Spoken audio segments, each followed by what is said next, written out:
Hello, I'm here by myself. So, and Jacob S. out there in the chat. So that's about it. That's what we got right now. No panelist and one viewer, or maybe more than one viewer. It says there's two on YouTube, one on Rumble. So, yeah, if you don't say something, don't know you're there. So, well, kind of know you're there, but not who you are that's there.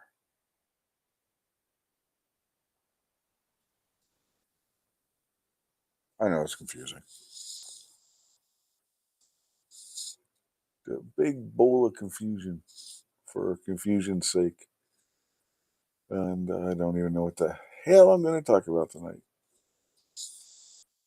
I did see a headline before I came in here that Trump apparently, or allegedly, however you want to put it, has seen evidence that FEMA was discriminating against MAGA hurricane victims, and has threatened to disband FEMA over it. So, yeah, all those people saying, "Oh, that wasn't happening." Well, maybe it was, and you just didn't see it. Anyway, howdy, Buck.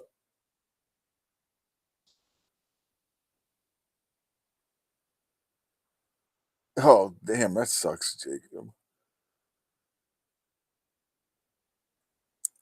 Jacob said, for those of you not watching on the YouTubes, Jacob says that the knife arrived and delivery man tossed it in bushes of the landscaping, so it may have been there for 2 days. Yeah, I've heard horror stories about UPS, FedEx, Postal Service, so I'm not the least bit surprised. And I said UPS first because that's what we use to send out the prizes for the folks who won on the Christmas Eve episode way back in December.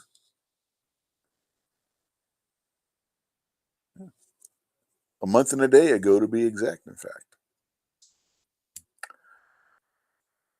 if you go by the dates, because today is January 25th, if I remember correctly. No, 26th. Yesterday was the 25th. So, yeah, I would have got there. Like, man, it's crazy. I'm losing days. I'm tired. Between a puppy and insomnia, it's hard to get to sleep some nights. But anyway, Jacob, I hope you like the knife. And, well, that's our show this week, folks. I have nothing to talk about. Jesus.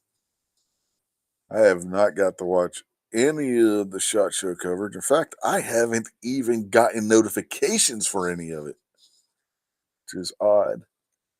And Jacob said, yes, he does like the knife. Cool.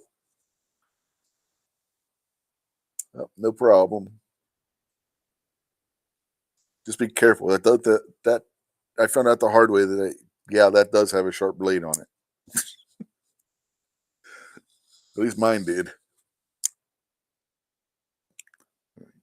Your results may vary, but same company, same knife. I would assume that they're sharpened to the same standard.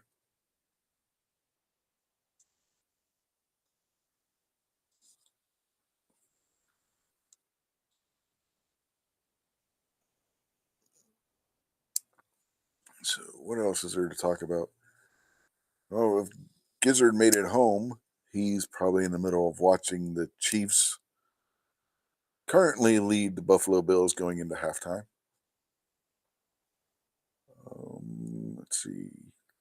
The Washington Redskins, oh, excuse me, Commanders, the lame name, got beaten up by the Philadelphia Eagles. They were the Redskins were my black horse pick, but looks like they don't make it this year. Be interesting to see Philadelphia and the Bills. Yeah, that's right. I did get uh, notifications about their live show every night, which I didn't bother to watch. I was like, I ain't in the mood to watch that. What are they going to be doing? Talking to EAA every night? I don't know. This didn't seem appetizing, I guess you could say. But other than those, I have gotten no notifications from SHOT Show. Usually you get notifications from TFB, Gary, Obi, Sarge. I'm not, and Snob by now. I haven't gotten anything from any of them.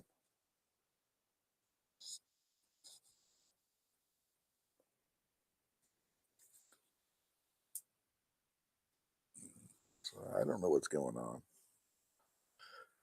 Maybe they didn't edit it and put any of their videos up on YouTube yet. I don't know.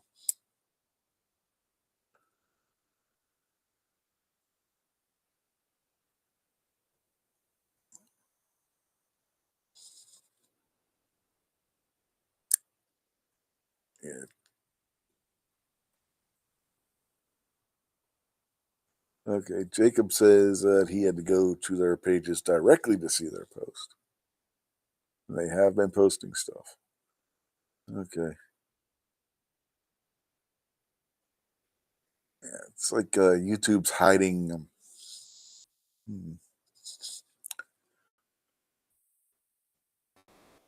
Shorts mostly, Jacob says.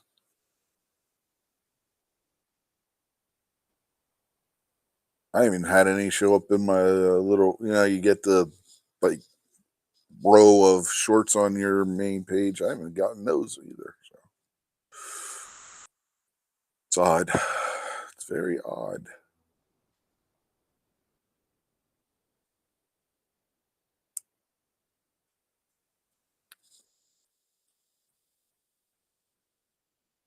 It says we got 8 watching on YouTube right now, but only 3 are commenting. If you're out there, remember you got to comment so we know you're there and we can say hi to you if you want us to say hi to you at any rate.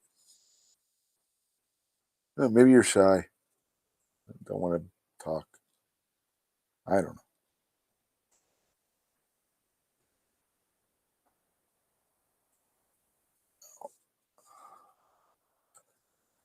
God, it's hard to do a show by yourself. I know there's people that do it, but they got a lot of stuff they're reading and stuff. Oh man. Moo? I don't see Moo. How come I don't see Moo?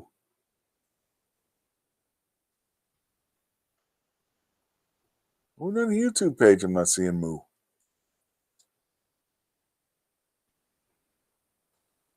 Or is Buck just guessing that Moo's out there because Moo has a habit of not saying anything?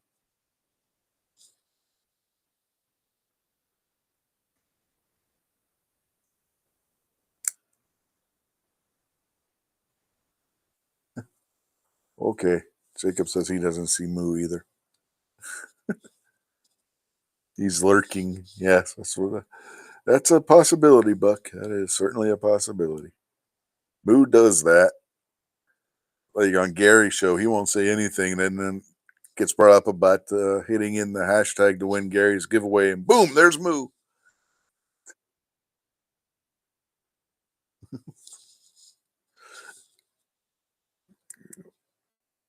And if he is lurking, he does have a link to be on the panel. Because Moo's always lurking, Jacob. Moo's always lurking. Lurking in the shadows. Waiting to jump out and scare the holy crap out of somebody.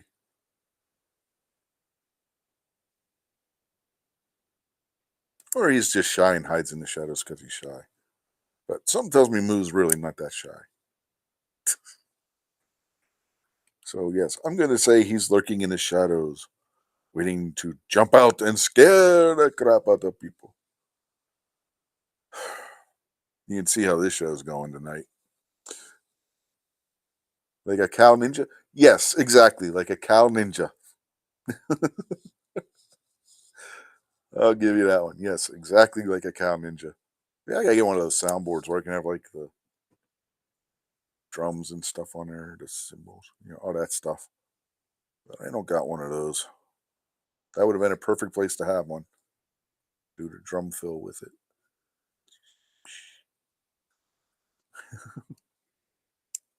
Just imagine in your head that I did. There you go. That's how that'll work. Yep, we lost a person. We're down to 7. Moo got offended and left.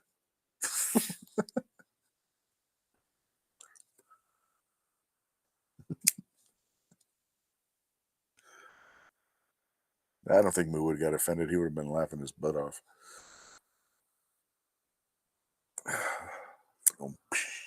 Yep. Yep. That's it. Oh, gosh darn it. Went and got a new dining room table set today. Was couples moving into a house not that far from here, and somebody left it there. So they sold it to us for 150. It's a lot more than that normally. Maybe everybody's watching the Chiefs game. Well, I certainly ain't. I know there's some people that watch this show that wouldn't be too interested in it. I mean, maybe Giz and Hillbilly would be.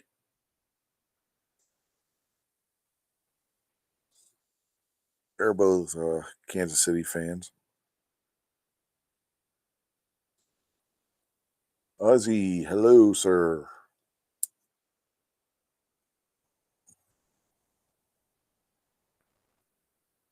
Yeah, I know they just hit halftime right before I hit the live button. I think or it was in 2 minute warning or something like that. So yeah,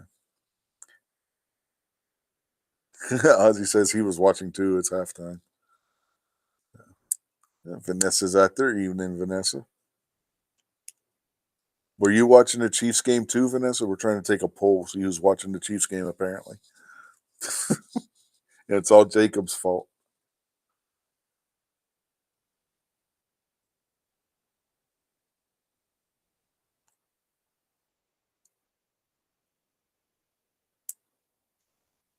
Are they having some big pop singer person who nobody really gives a crap about doing a halftime show? Remember when they used to have halftime shows and they had good bands? What happened? Because you said maybe everyone is watching the Chiefs game. That's how it's your fault.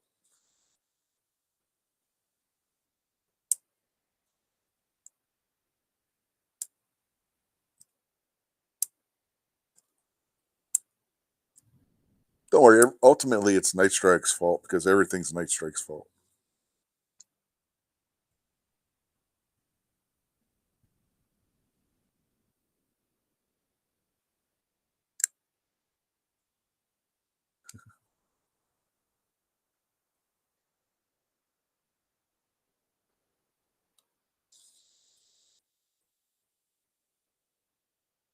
So you're a seismic anomaly there, Vanessa? Is that what you're saying? I thought you were a math teacher.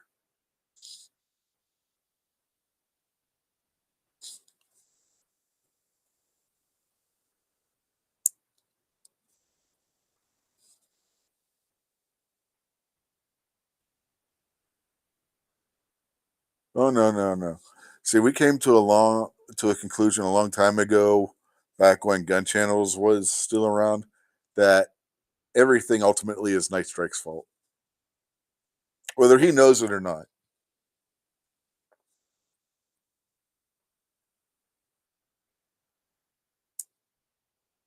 Ozzy says he's been a Chiefs fan since 1969. He lived in Overland Park, Kansas at the time.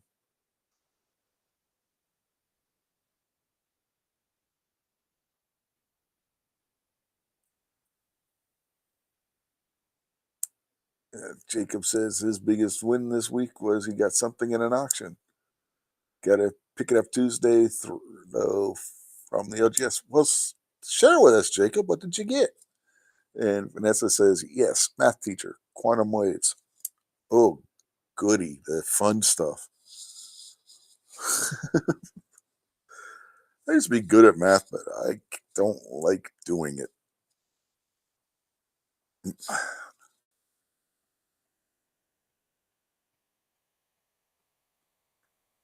Well, we know for sure it's going to be the Eagles from the NFC. If the game continues like it is now, the Chiefs will be from the AFC.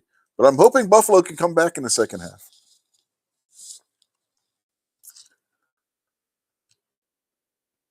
Ruger Mini 14. Yeah. Yep. Was it like a newer one or a vintage one, Jacob?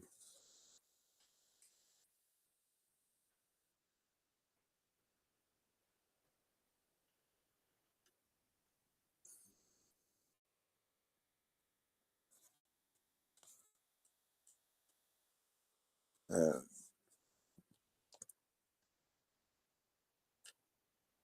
yeah, I never finished my masters because my eyes started going bad and just didn't have the motivation that I had to get the bachelor's finished.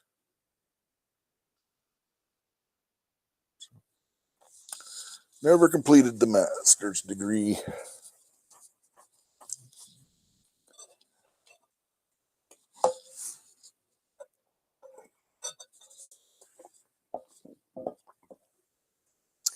Jacob says the Mini 14's a newer one, almost looked brand new. Cool.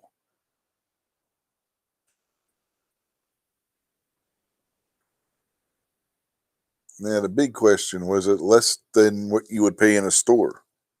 Because holy hell, have Ruger Mini 14's gone up in price.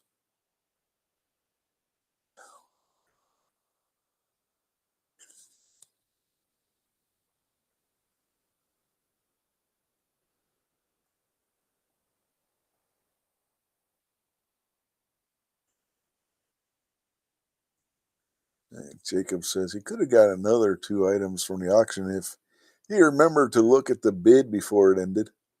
Oof, yeah, I hate when that happens. And Vanessa says her left eye is progressively snafu'd. Yeah. It called a wrinkle in the retina at the center of focus. So basically, the left eye sees everything like a funhouse mirror. In my case, I have keratoconus, which is where your corneas start being more cone shaped than flat rounded shapes. So that makes my vision like really messed up, blurry, and sometimes see double of things and stuff. Yeah.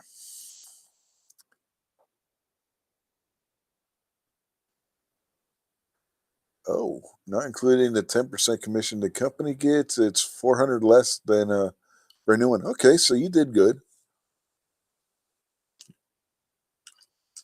$400 less. It's $400 you still got in your pocket. So yeah, not a bad score, Jacob.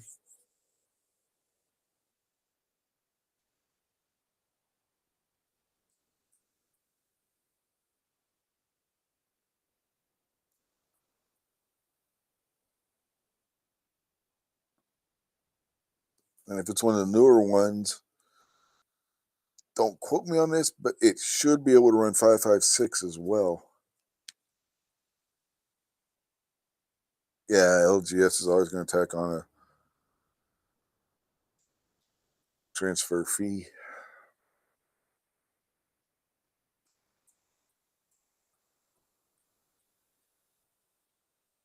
Unless your LGS is like a range or something, and they have package deals, and you get a package deal, and it includes the any of those, like what I had when I was a member at the local range here. Didn't have to pay for the transfer fees with them.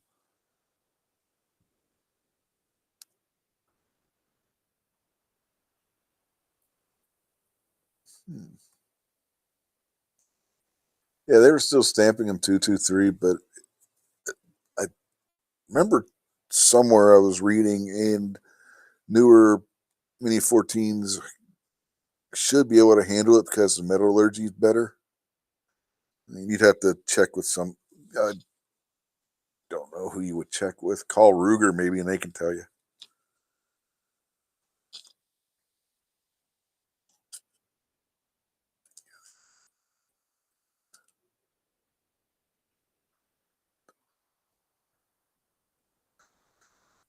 Um, what else is there?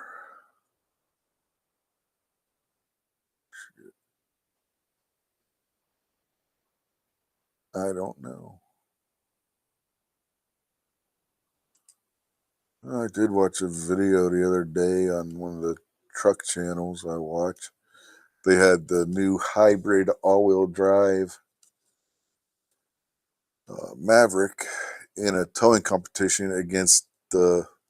Oh no, Ranger, not the Maverick. It was a what the no? Was it the what the? No, it was the Nissan. Damn, they did Maverick versus Maverick. Yeah, never mind. Hold on. They did the Nissan, the new Nissan, um, the smaller pickup because they're getting rid of their Tundra. Or not Tundra. What the hell was their full size? Was it Tundra is Toyota, right? God, I am unprepared for this. Oh, somebody else is jumping on. Now we got DM Foss jumping on. Hello. Hello. Do you happen to remember what the name of the smaller of the two Nissan pickups is? I'm sorry, The what? Nissan pickup trucks. Eh, Yeah, not offhand. I'm. I know it. I'm just drawing a blank on it. It's driving. Anyway, they did a comparison. The smaller of the two Nissan trucks with the larger having. Well, I should say the only one because the larger one got discontinued. But they compared that truck Oh, you mean against. the new ones, the newer ones. Yeah, I was thinking the old ones. Chris says Was it's it a the Frontier. I was thinking that, but Frontier? for some reason, I was thinking it was a that Frontier was an SUV for some reason. But that was the name that kept popping in my head, but I wasn't sure. Okay, but anyway, they could the new top off-road model of that. They compare it with the naturally aspirated V6. They compare it against the top of the line Ranger, which is the Raptor R, or the Raptor with the not the Raptor R. Raptor R is an F-150. The Raptor with the Ford tuning package, and it was no competition basically. Going downhill, it took 10 or 11 braking, engine braking to keep the truck, the Nissan, in control while going down the hill. Meanwhile, we're talking about the I-70 out near Boulder, Colorado, where it's extremely steep and runs for quite a few miles.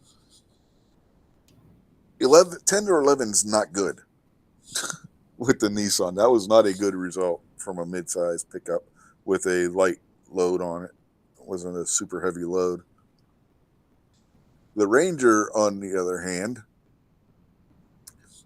only had 4, which is really, really good if you're towing something down a hill. So going uphill, the results were skewed because the Ranger got caught in traffic and it couldn't maintain its speed going up the hill because of it. So, but it accelerated a hell of a lot faster than what the Nissan did. The Ranger, in case anybody's wondering, has a performance tuned from Ford turbocharged V6.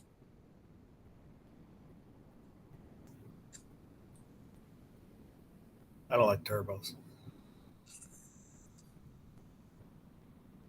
They're just waiting to explode.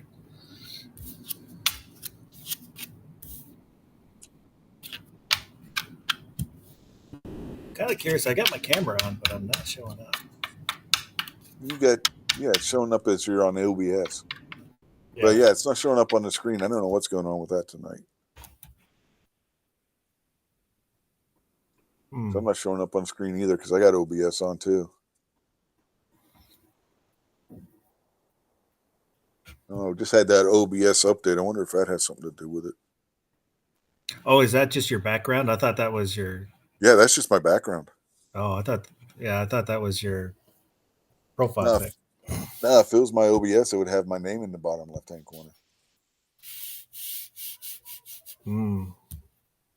Well, yeah, that might be because when I logged into when I opened up OBS, it said there were no sources selected for the sound, so I had to go in and then fix that.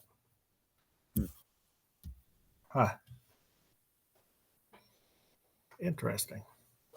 Yeah, that's the only thing I could come up with because I tried all the settings in Rumble Studio itself.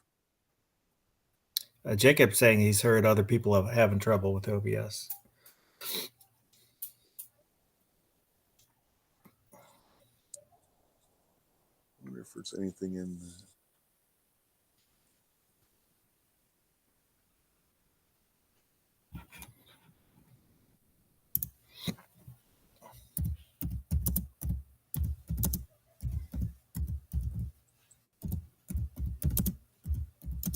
No, that didn't fix it.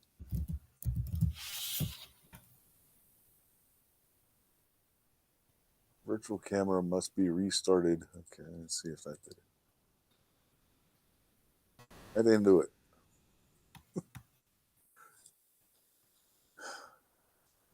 I tried changing it to output type source and image, but it didn't. That didn't fix it. Yeah, I don't know what the problem is.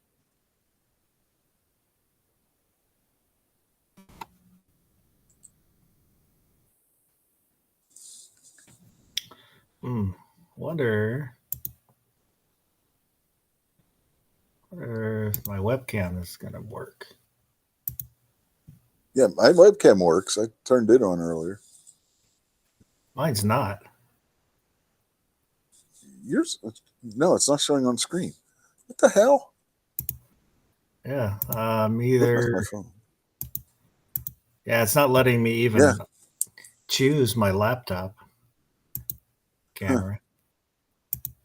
So maybe it's not OBS. Yeah, that sounds like maybe a Rumble problem. Yeah. Yeah, they're still working out bugs.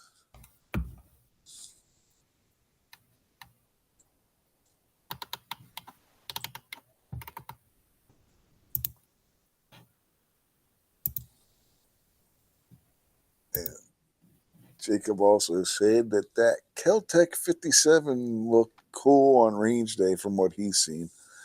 I still don't get the point of doing stripper clips with a modern handgun. For states with magazine limits, because it's an internal mag, not a removable mag. It's the only thing I can think.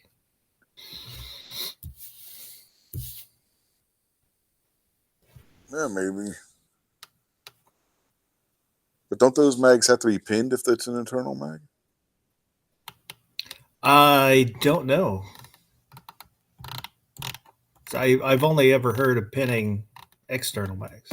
Well, mags that come out.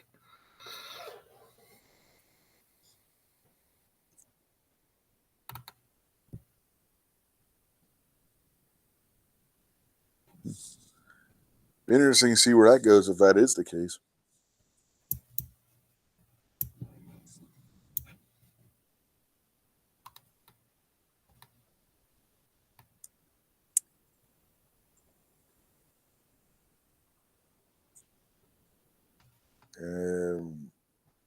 Makes you wonder why they didn't just do it in like a 9mm.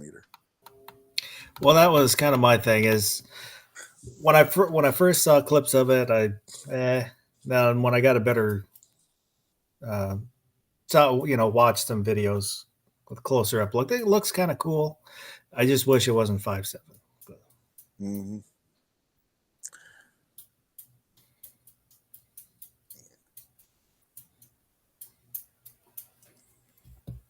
I guarantee 5.7 is not at the top of carry pistol list. Yeah. Number one's got to be 9mm, right?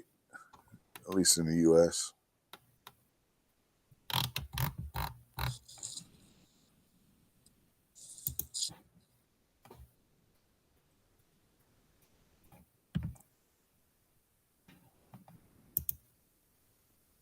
Makes you wonder what number 2 would be. Well, now I got to look this up.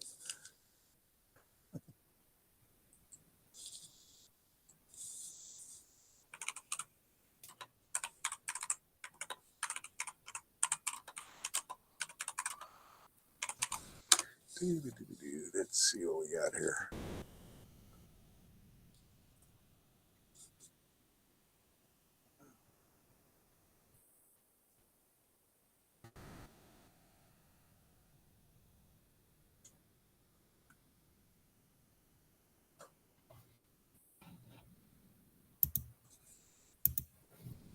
Well, I'm guessing it's 9mm because every goddamn article that popped up is 9mm this, 9mm this, 9mm that, 9mm this.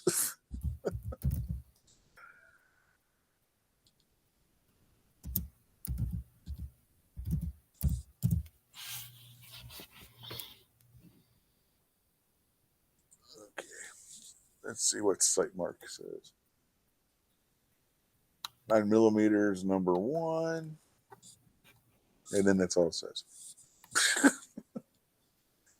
It doesn't say what the other calibers are.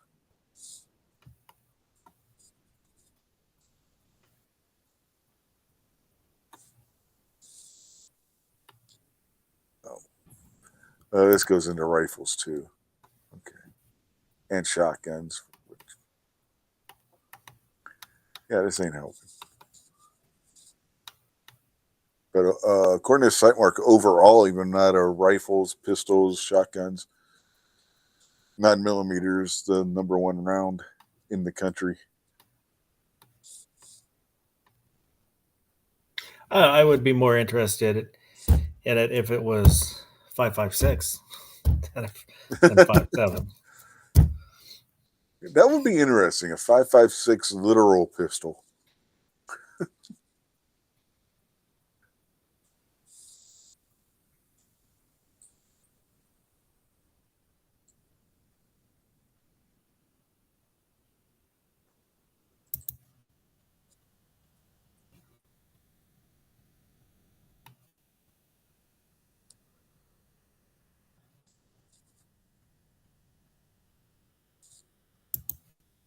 The top 3 carry calibers currently in the country, according to USCCA: number 1, 9mm; number 2, 45 ACP; number 3, 40 Smith & Wesson; number 4, 380 ACP; and 38 Specials right behind that in number 5.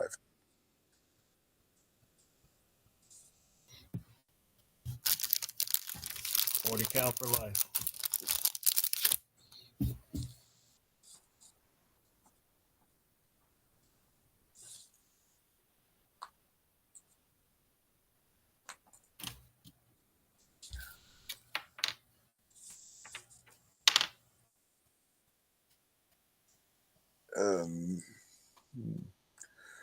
Somebody did make a revolver in 17 HMR, Jacob. I just don't remember which one.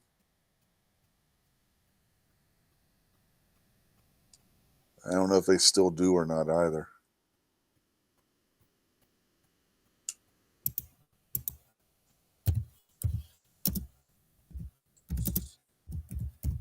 Let's see.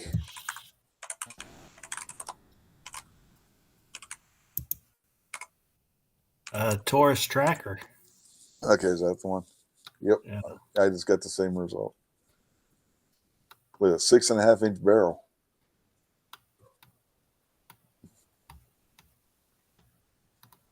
So there you go. You need to find an old Taurus. Yeah, apparently there were some. Chiappa had a single action army in that caliber as well. That had a 7.5-inch barrel.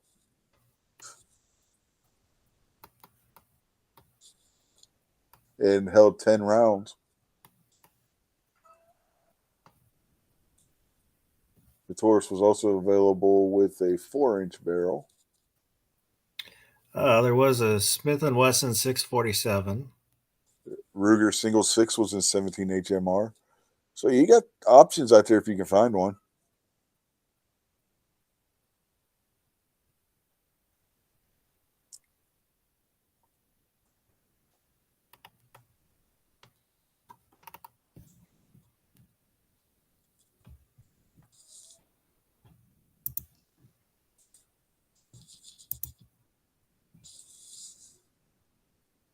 Yeah, Chiappa, Jacob.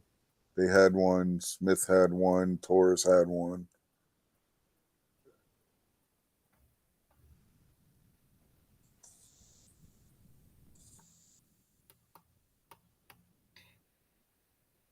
Cricket had one, but it looks kind of like the Thompson Center. Yeah. Well, before I forget, Ruger had one too. So, yeah, if you can find one, you got options.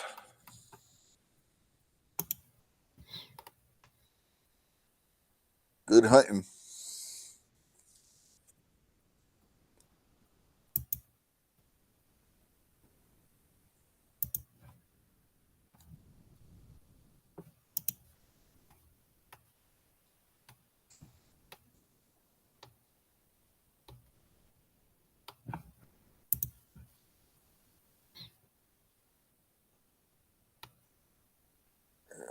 Way back when Chris said his Frontier has 180,000 miles on it and still runs awesome. Yeah, they got good engines in them, but they're starting to show their age because it's the same powertrain that they've had forever.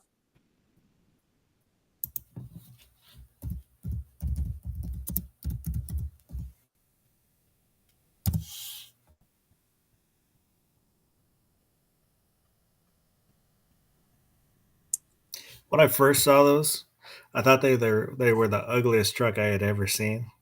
Mm-hmm. And I don't know, after a few years, I grew to like the way they looked. I like the old Nissan hardbody designs. My mother-in-law had, I think it was a 94 Nissan hardbody. That thing was a sweet-looking truck.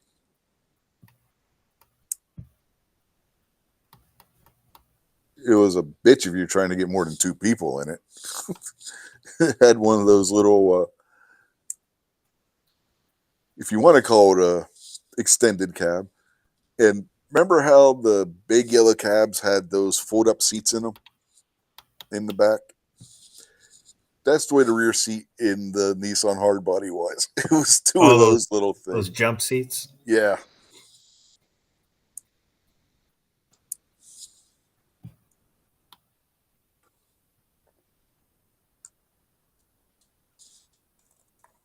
Oh, the 2025 Nissan Frontier has 310 horsepower. Mm-hmm. Yeah, it's a good engine, but it's getting outdated. There are other engines in the class that are putting at 400 horsepower. And a decent amount more torque, too.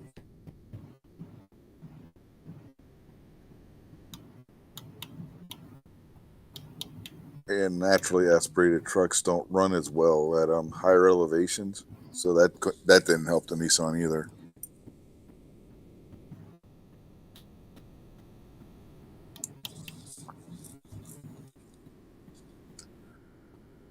Yeah, MSRP is $32,000.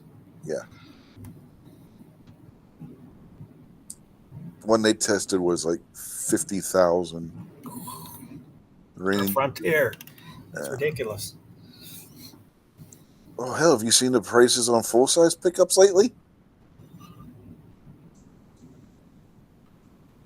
When I have a Honda Passport, Mm-hmm. and I bought it new 2021. Yeah, that was during the COVID prices, and they wanted over MSRP. Yeah. But no, I don't think so. I'm not paying over. Yeah, it was like a bare knuckle brawl to get the price down. But I was willing to walk away, so I had some leverage. Just kept telling them, well, if the price doesn't work, I guess it won't work. Yeah, those neat. Those Honda, was it Ridgeline, the midsize? They're not bad little trucks either. They have a hidden feature. They have a trunk. The Passport, the Ridgeline, and the Pilot from the basically the C pillar forward, they're all exactly the same. Yeah. Just from there back is where there's differences. Yeah, it's like the Maverick. The Maverick is essentially the Escape turned into a pickup, which is why Amy wanted one. It should not be called the Maverick. No. But it's a better name than Ranchero if they were going to come back with an old name for the truck. Well, they'd have to hit it with the ugly stick to be a Ranchero. Yeah, that too. I don't know what Ford was thinking with the Ranchero. We're going to make a competitor for the El Camino, make it look 1,000 times worse.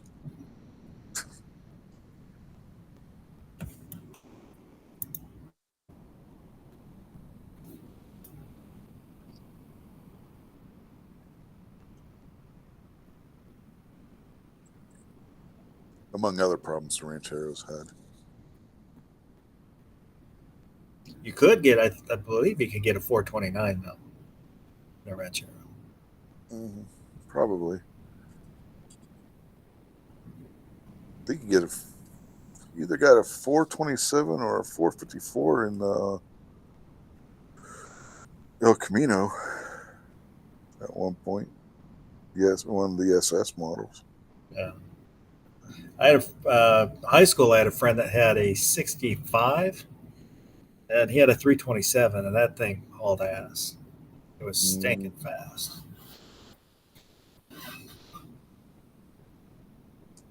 But he was not very good at shifting, so you couldn't put your arm on the window because the back of your arm would hit the lock. Yep. When he would shift. You know what's crazy? There are 4-cylinder turbocharged engines out there that made more power than the vast majority of muscle cars did back in the 60s. It's insane. Yeah. Well, it's like the guys who race the little 4-cylinders. It's just astonishing how much horsepower they could squeeze out of them. Mm-hmm.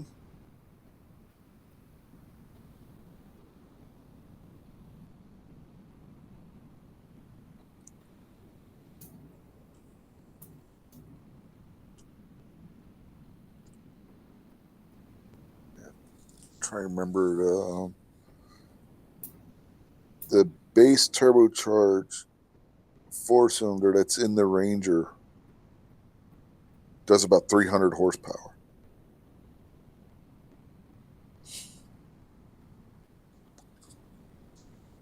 That's an insane amount of power out of a 4-cylinder. Yeah.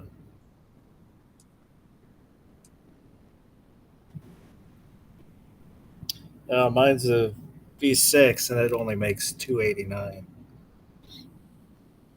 I don't have a turbo. I won't own a turbo.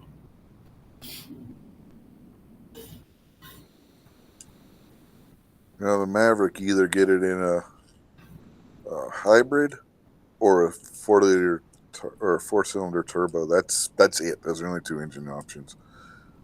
And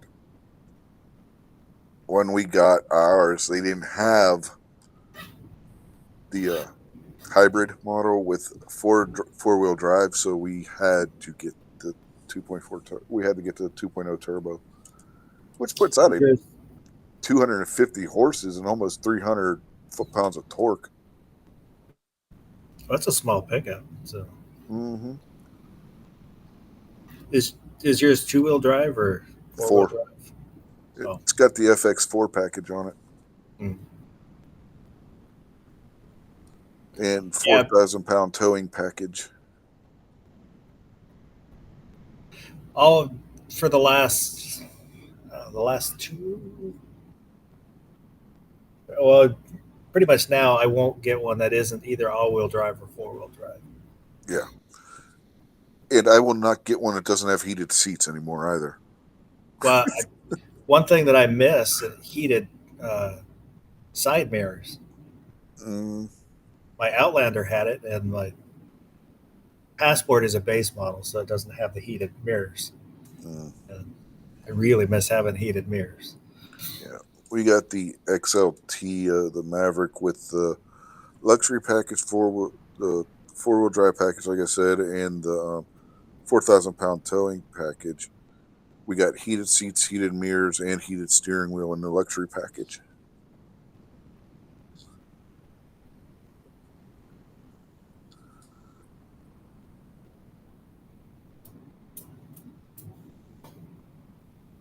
And they got the 2025s out. And the only thing better in the 2025 package, in my opinion, honestly, is the screen. They put a 3-inch larger screen in the 2025s. The engine in the 2025 actually makes less power.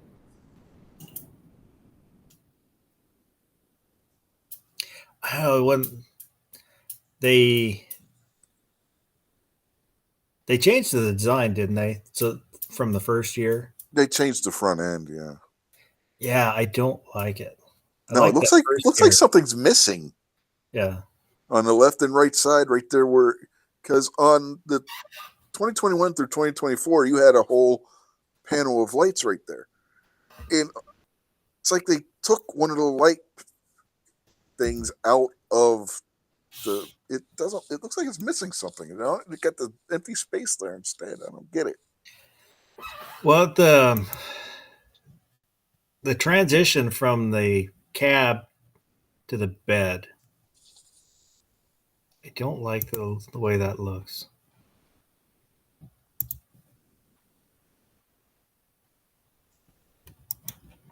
And I swear the first year looked a lot better, looked different. Yeah, the what is it? The 20. They came out in 20. Anyway, from 20 to 2024, the body designs were all the same. It wasn't until they got to the 2025 that they started changing it. I do like the new grill on the 2025 with that silver bar across it. I think that looks better. But then you get to where the headlights in that are, and it looks like something's missing there.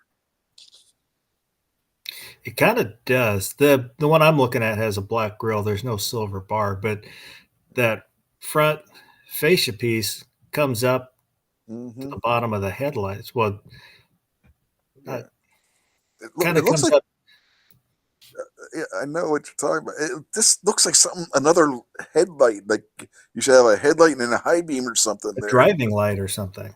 Yeah, Some fog KC lights lights or in there. something. You know. Yeah. Yeah.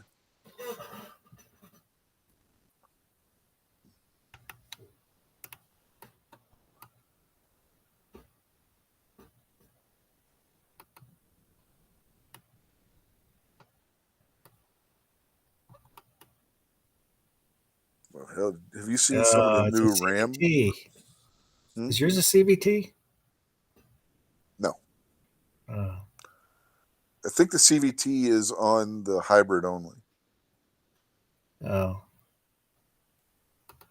I I think the one I had in the Mitsubishi, I hated it. It was it basically felt like a turbo lag without having a turbo Mm-hmm. sometimes. And but the one in I think my wife's car has my wife's Civic. She has a 2016 Civic, and there's no lag or anything. Yeah, But they were the supposed to Mitsubishi one improve. was terrible. Yeah, Terrible. yeah. They said they're supposed to be better now when they were just testing the hybrid when they first got it.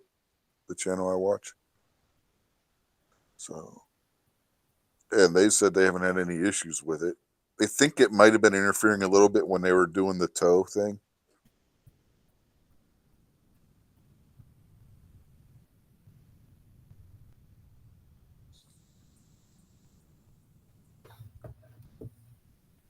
But really sucks with the Maverick. If you get the top of the line trimmer trim, you only got a 2,000-pound towing ability on that, and you can't get the 4K towing because of the way the gearing is in the transmission and the rear axle.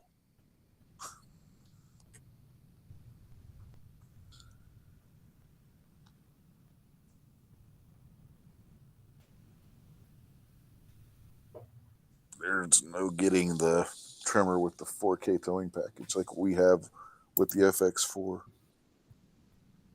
which is one of the reasons we didn't get the trimmer in case we needed to haul something. You had more options with the FX4 package, and we just need the FX4 package basically for when it snows. We ain't going off roading with it. Well, unless you want to count her mother's dirt road, which you might as well be on an off-road trail. That road is atrocious.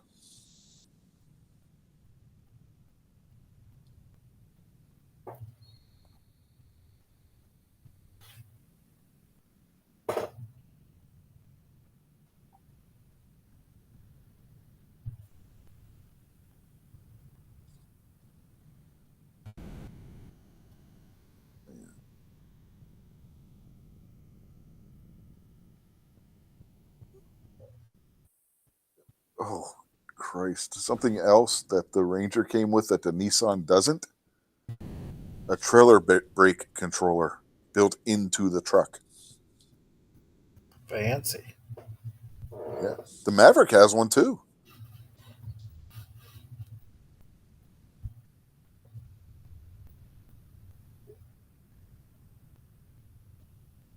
Our Maverick has it. It's part of the 4,000-pound trail, the 4K towing package, they call it. It's got the controller.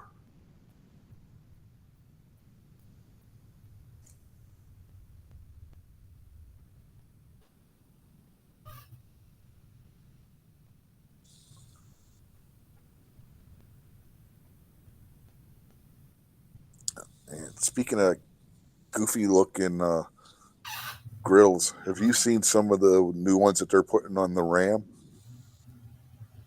I don't know. Yeah, I forget which one of the 2025. I think it's one of the heavy duties. Its grill looks like it's trying to be a piece of modern art or something. It's really funky looking.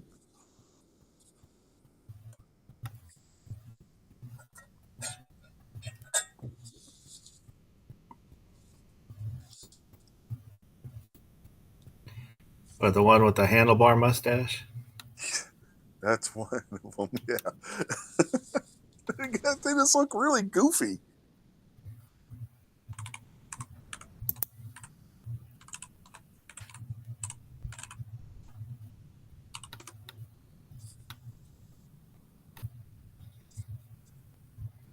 The one's got different lines going everywhere. It's like, what the hell?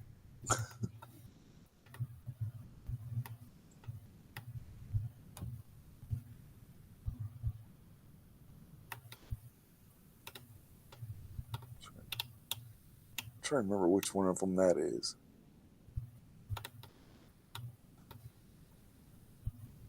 That might be the high output, maybe.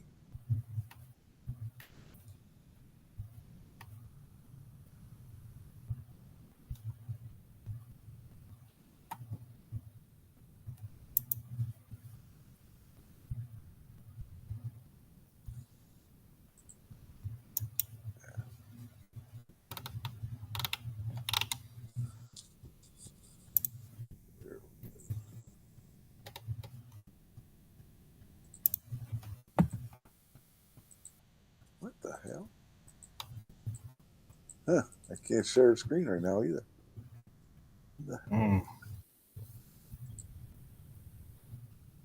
Because it won't let me go into presentation mode.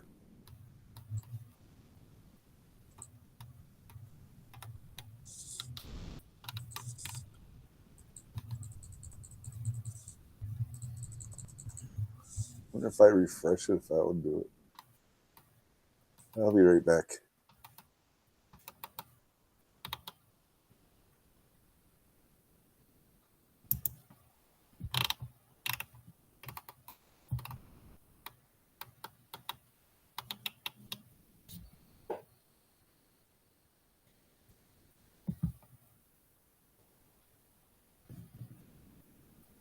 Yeah, you're on screen now.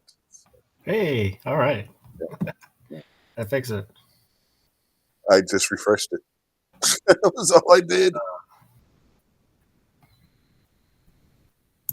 Craziness. Like, maybe if I refresh it, it'll work. Yep, it did. But look at this one over here on the right.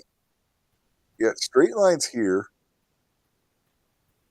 like angled, curved, rounded lines here, up and down little lines here, big up and down lines on the main part of the grill. It looks like it's got eyes and eyebrows. If they were wearing those funky 80s glasses, which were just the The plastic. slits. Yeah. I don't know what the hell Ram is thinking on that grill design. They just kept it up and down, black like that. That could have looked cool. But that just looks dumb. There's a lot going on there. Yeah.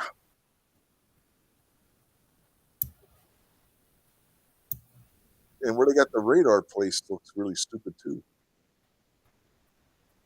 I think I would put that down in this area.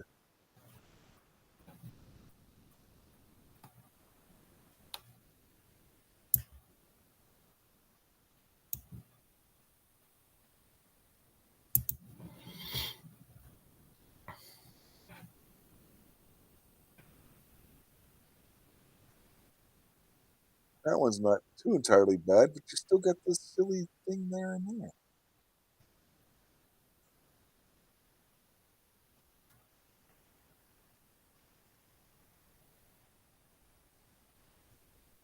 This is another one of the grills I think that was available on.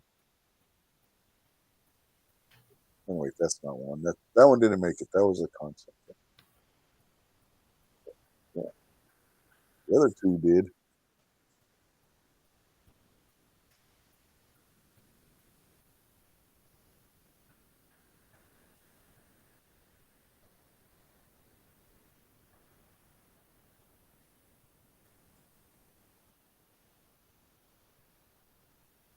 There is one of the grills that looks pretty good. I'm trying to find a picture of it.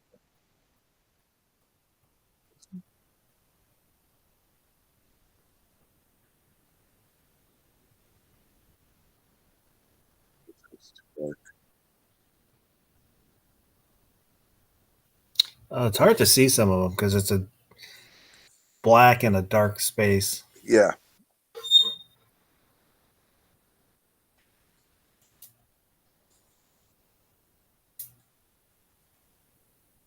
That's what makes it hard. And it's the one black one. It really does look pretty good on the one truck.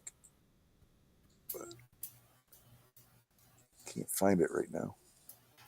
Because like you said, you get that dark space and it just makes it hard to see it, especially depending on how the lighting is.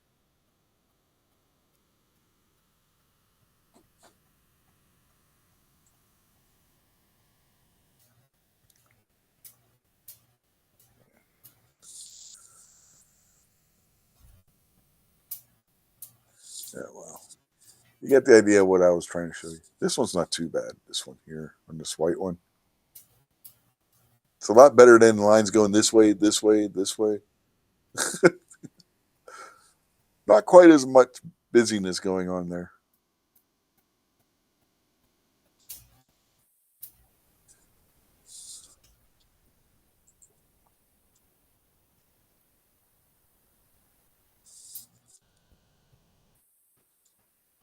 Oh, probably should show the Ford too while we're at it that we were talking about earlier, so people out there in the chat can see it. If they haven't already.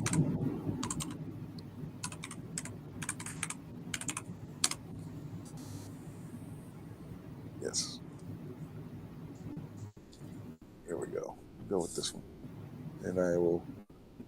It's like it's covering its eyes. Yeah, it looks like something's missing right here. Because the 2020 through the 2024 had a light here. For some reason, they decided to omit it from this one, and it just looks like something's missing. Again, I do like the different grills they have available on the 2025. I don't like this.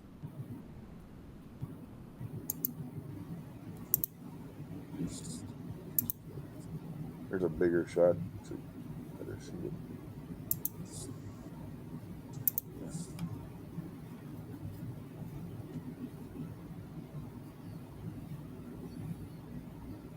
Base model XL is now $27,890 MSRP.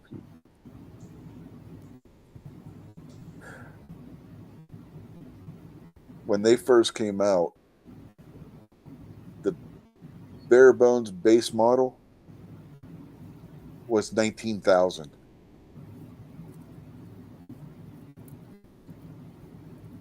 And they say inflation hasn't gone up that much.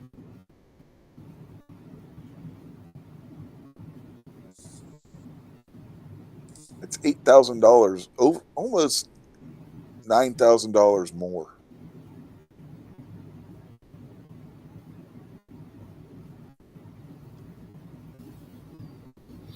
Again, that's just for a base model.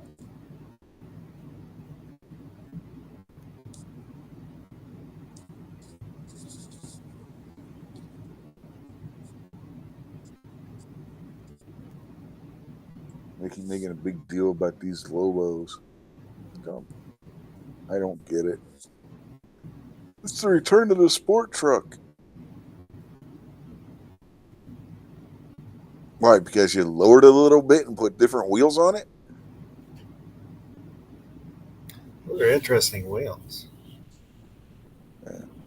Well, they based those on the wheel from the Ford Focus, the rally version of it. What did they call that? The SXT, SVT, something like that. That's what they're based on.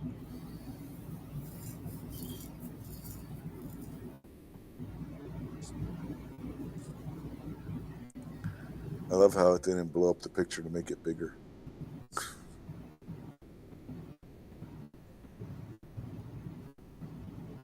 That Lobo cost you almost $50,000. Yeah, my reaction too.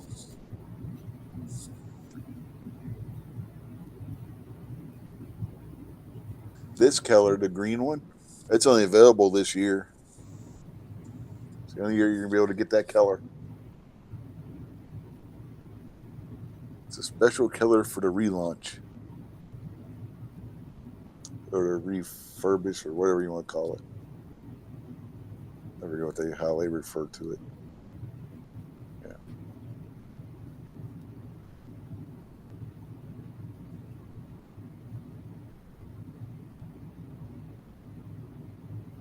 You notice how they all have a different grill? Like, look at the Lobo. And then look at that one. And then that one. That's the Tremor. You can tell because it's orange. And probably says Tremor right there.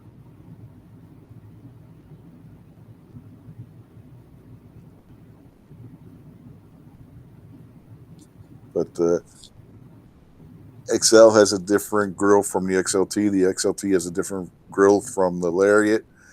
And the Lariat has a different grill from the Tremor.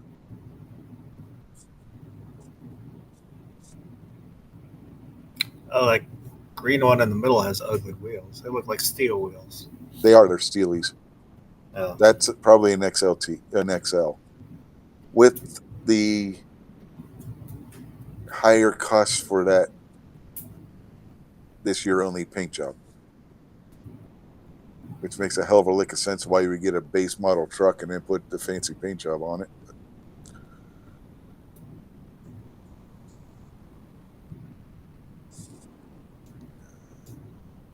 Our spare tire is on a Steely like that, which would suck because then if we get a flat tire, our wheels don't match.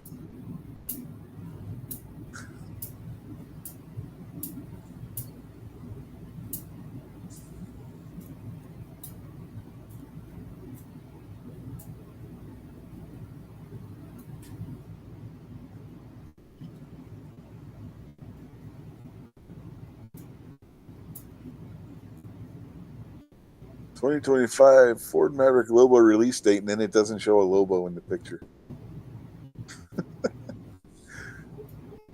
Good job there. Oh, that one looks probably the best out of all the trucks on the page. Yeah, but that looks more like a Ranger. Yeah. Ford fucking Ranger.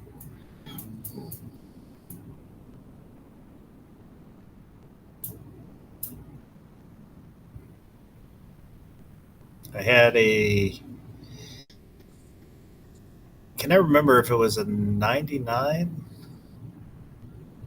Ford Ranger? Just a 2-door 4-cylinder, but I love that truck. That was an awesome little truck.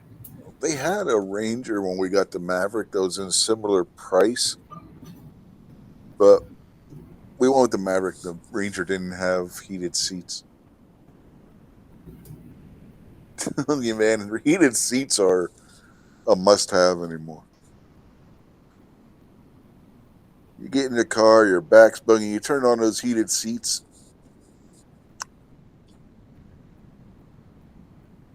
It feels better. Oh, does it have a vagina rubber too for you?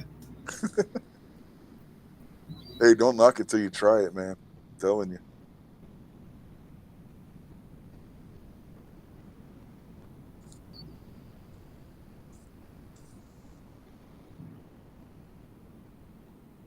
You get better shot of the Tremors bump grill there. Even though that's talking about the hybrid is not available as a Tremor. And for those of you who don't know, Tremor is like Ford's latest offerings package, which basically gives you better off-road capabilities.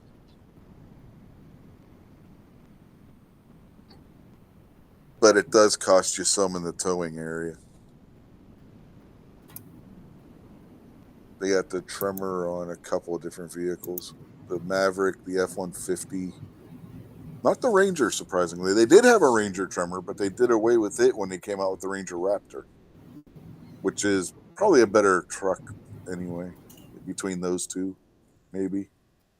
Be interesting to see if they bring back if one of the channels, not that Ford brought it back, but if one of the channels that do the truck testing and stuff got a hold of the Ranger Tremor to compete against the Ranger Raptor and see which one is better. Because there are differences between the two.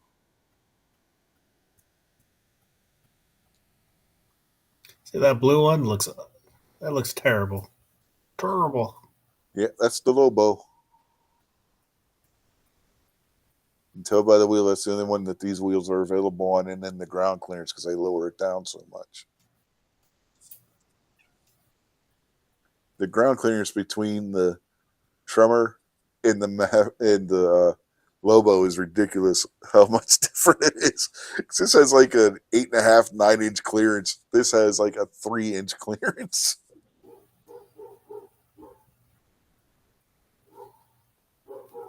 Ours has like 8.5 foot ground clearance.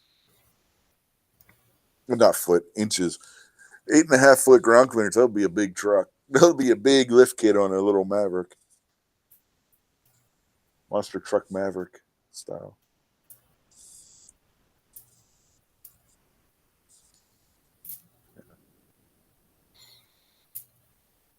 Yeah. That 40 miles per gallon that's right there on that hybrid. That's supposed to be in the city. 40 miles per gallon in the city. It's pretty good. Yeah. Does it only gets like 35, I think, highway.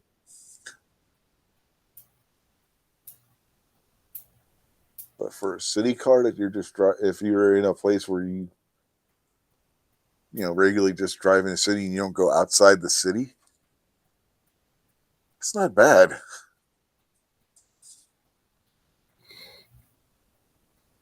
And the all-wheel drive package would be good enough to get you through snow and whatnot.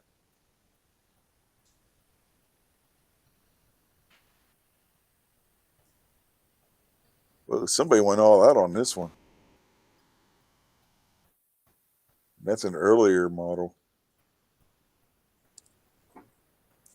Look at the front air dam they put on that thing. See if I can make that bigger. Yeah, put the big ass spoiler on the back of the roof.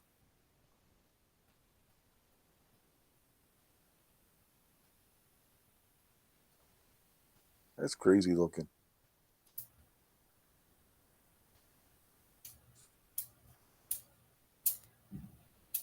They painted the bar that goes across the front of it too, match the body. Looks like they blacked out the Ford logo and the lights.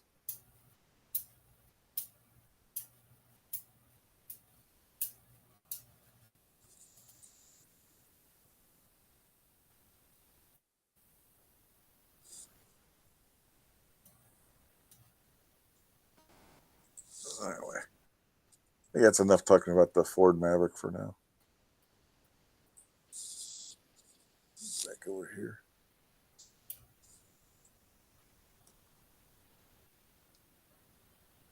Oh, Jacob said Chiefs are leading 27-22. Then Riedra, said, make that 29. 29 for who? The Chiefs or the Bills? Because if it's 29 for the Chiefs, that means a safety.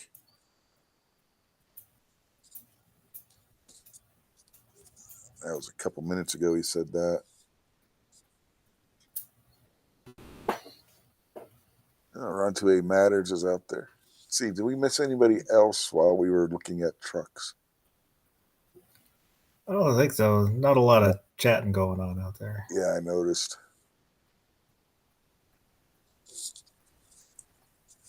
Maybe Jacob's right and they're all watching the football game.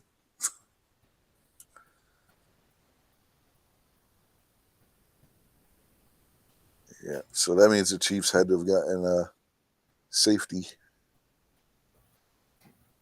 So anyway, you get 2 points in the NFL. Oh, there's a 2-point conversion.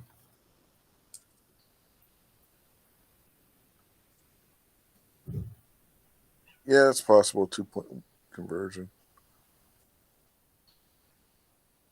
Because it was 21-10 at the half. So yeah, another touchdown and a 2-point conversion, that would give them 29. So it'll be 8 total.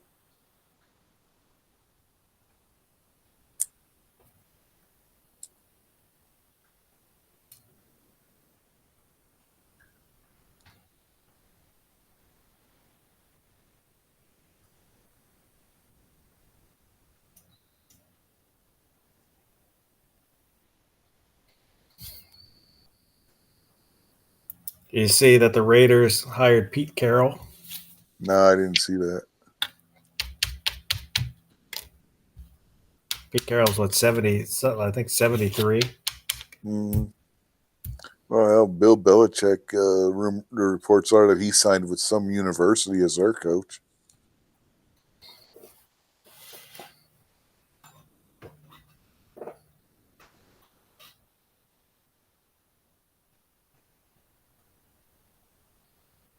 Jacob says, modern vehicle design is crap. Bring back the 60s and 70s muscle cars and trucks.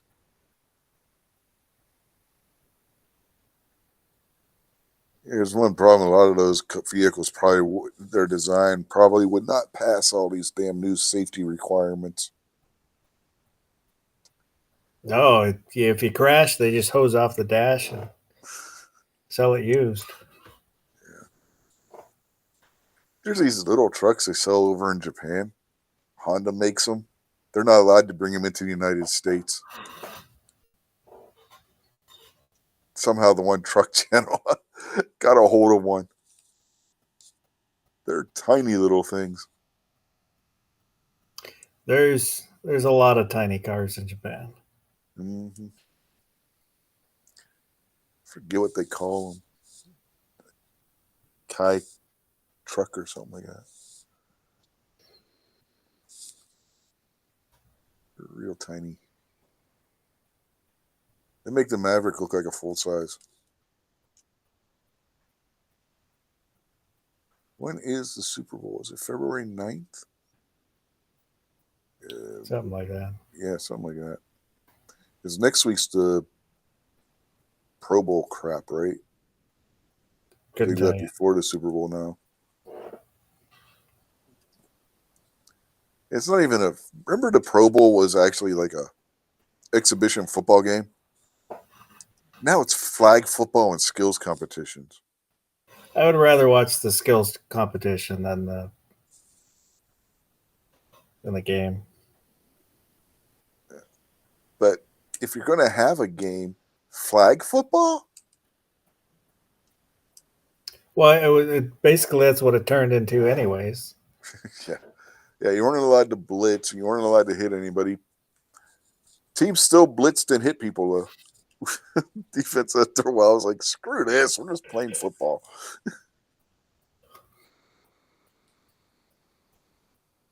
But you had to use a 4-3 defense. That was it. Or, yeah, 4-3. You weren't allowed to use any other defenses. Weren't allowed to blitz. I forget, there was a couple other stupid rules because they were trying not to get people hurt. But it didn't work. People still got hurt in the Pro Bowl.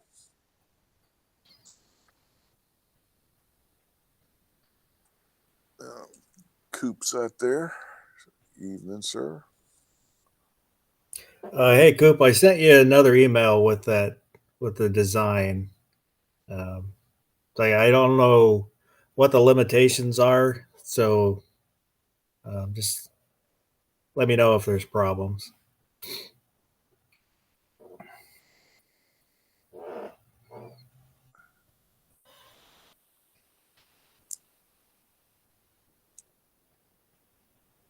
Jacob probably already got his knife from the Christmas Eve giveaway because he lives the closest. Then, which means Justin should get his next, and then G-Webs get his last.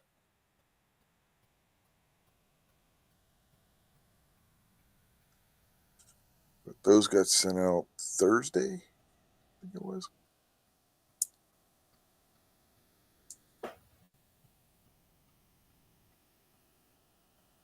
Between weather and being sick, it was a pain in the ass to try and get to work and send those out. And her work schedule.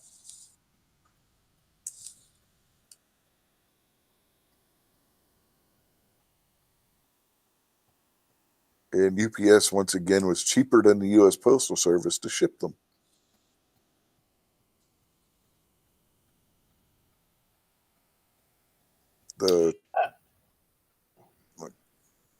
You're going to say something? I was going to say, well, I use the USPS. I had switched to them back when they wouldn't leave packages on your doorstep. Just so, I would know that if I sent somebody something, that they would get it and somebody wouldn't steal it. But now the post office leaves stuff on your porch. Mm-hmm.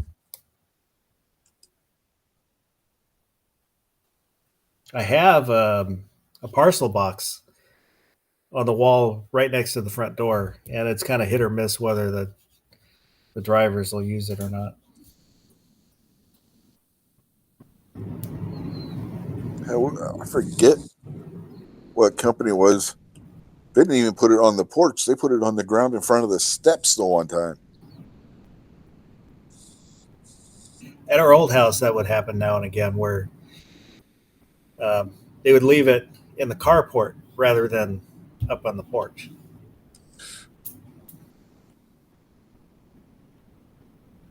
The worst one I think was when we were living in the trailer still years ago, and we ordered the kids the Beatles Rock Band set for Christmas.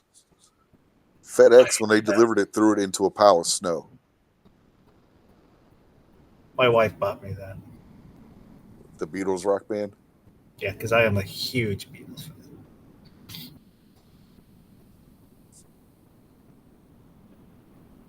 Yeah, that was a fun game. Our son wore out the drum kit because he played actual drums in the school band and everything. So he would get on the Rock Band drum kit and forget he wasn't actually banging on a real drum set, and got a little carried away sometimes. Yeah, she got me that. She got me the complete collection, Beatles collection on iTunes. Mm. She got me a big book of Beatles history. What sucked, you got in the Beatles kit, you got Ringo's drum set, Paul McCartney's bass. If you wanted the other twos, you had to buy them separate, and they were close to $100 each. Oh, yeah, she didn't buy me the kit. She bought me the game, but not the. I just had the regular Yeah, drums and guitars and stuff. yeah, we got Paul McCartney's bass, and he broke Ringo's drum kit.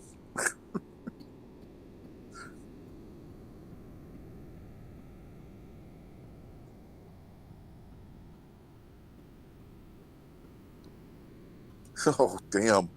Coop says he's had him drop off packages in his garbage can.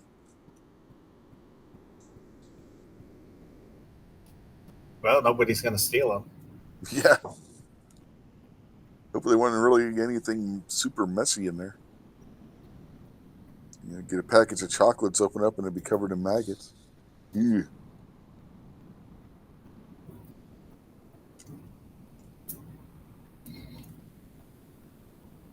Well, then there was a time when FedEx said they couldn't drive back my mother-in-law's dirt road when we were living back that way. And Amy had just gotten home from work driving a Ford Focus.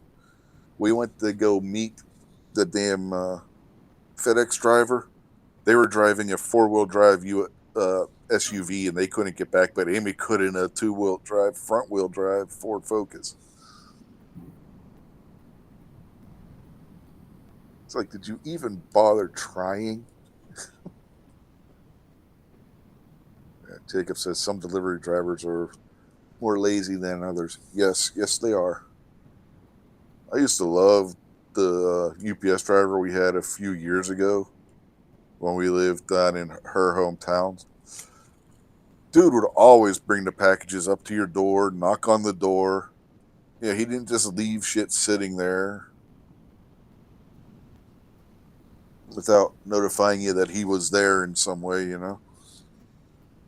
But ever since that guy retired, it was a hassle down there with UPS.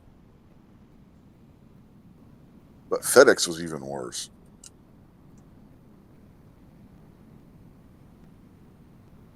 I used to love FedEx. Like when I'd order stuff from Newegg, Oh yeah, get 2 day shipping, and it would come overnight. yeah. And UPS will, if they say it's going to be on a certain day, they will make sure it's that day. Uh-huh. Go sooner. Yep, they will hold it in one city. Post office is getting good for that shit too. Well, the post office has always been kind of, they'll fudge their numbers. Um, they'll say a package is somewhere it's not really, or just to make sure that. Oh yeah. There was one time that the post office tracking was saying that a package I had ordered from somewhere that was being delivered by the post office was at the post office here in town for 2 days. And they're like, we haven't got it yet. It's like, what? He's like, yeah, it's probably on another shipment, and they scanned it saying that we got it.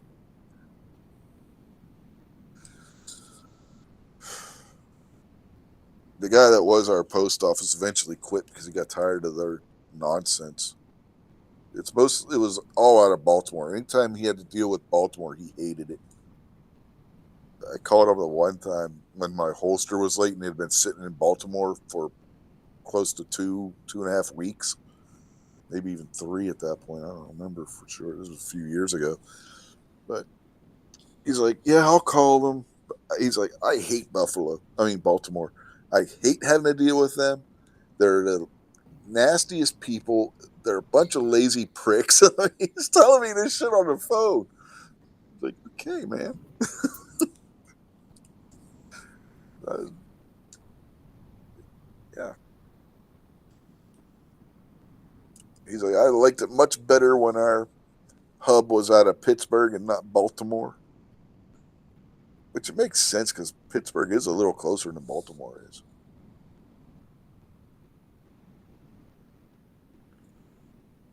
There's with UPS. I'll watch. You watch the tracking, and it'll go by our town, so it can go south to a hub, so that it can come back up, Yeah. or vice versa. With the post office, when Gary sent me the last knife I won from him, it went from Kansas to Bismarck, South Dakota or North Dakota. I forget which state that one's in. And sat there because they got a snowstorm.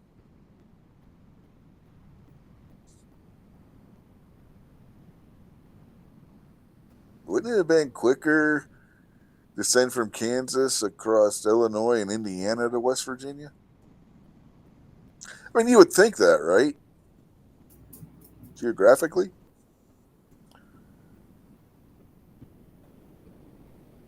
The best one is, again, because of our main mail hub being out of Baltimore.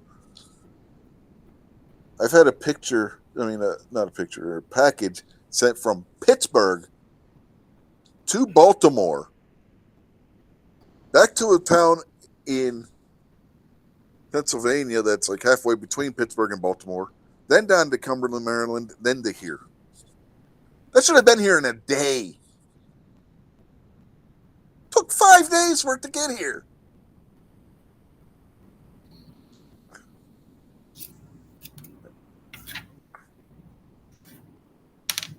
Again, that was with the post office.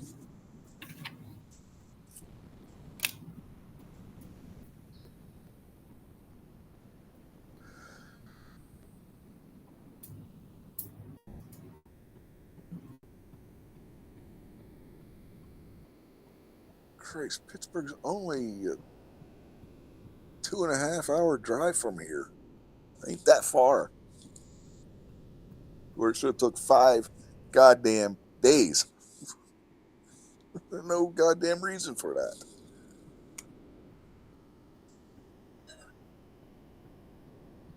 It wasn't like it was during a rush or anything either. That's another reason why I didn't go with the post office when shipping their stuff, because of how skewed their times have been lately, depending on where you were sending or to or from. I think they overwhelmed themselves on Christmas, and then the bad weather and everything. Then in January, it hasn't helped any.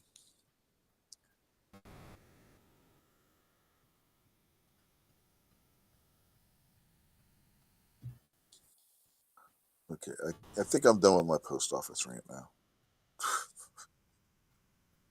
I'm not going to go on an hour and a half rant like I did a couple weeks ago about the fires in California, which are still burning. They're old news. Mm.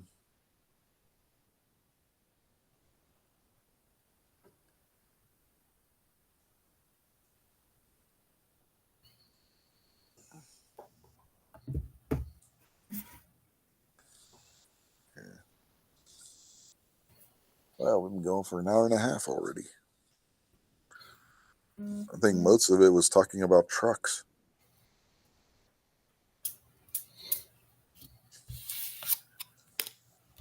Hey, Jacob, you got any more gun questions? Anything else you're looking for?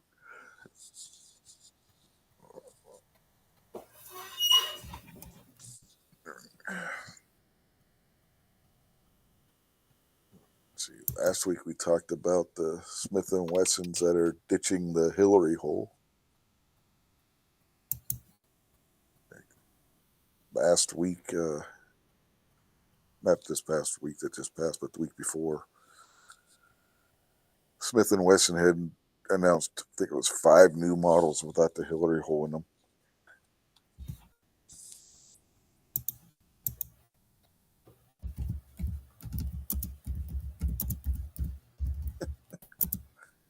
Jacob says, nah, he's always looking, but prices are hurting his heart. Join the club. Join the freaking club, Jacob. We used to be able to get a Smith & Wesson 642 for $400, maybe a little less. Good luck with that now.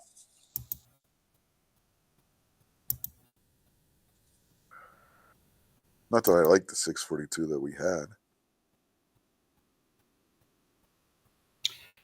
Someone had a couple used 686s. They were like $600, six something.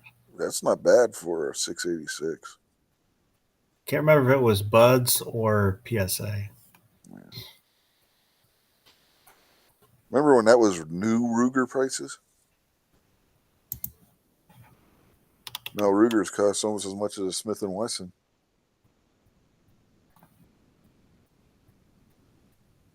Yeah, Jacob says next on his list is a 686 if you can find one at a good price. I like that new 686 Mountain Edition that we looked at last week without the Hillary hole, 686 plus with some beefy, look like walnut oak or walnut grips on it. Really, really nice looking gun. I don't know if you saw the show last week or not. I caught part of it.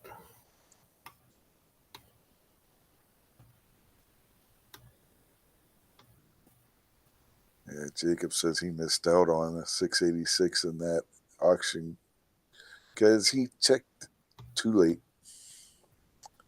Yeah, got to keep on a ball on those, especially if it's like a silent auction where you're just putting in a bid. You got to pay. You got to keep up with those, man.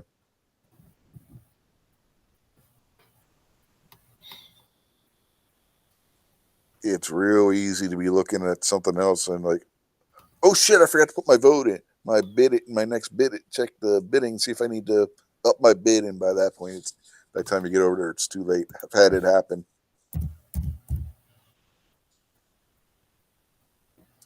You gotta keep on the ball with those things, especially if there's a lot of people in attendance. He said the 686 ended up being 610 closing. That's not bad. That's pretty decent for one.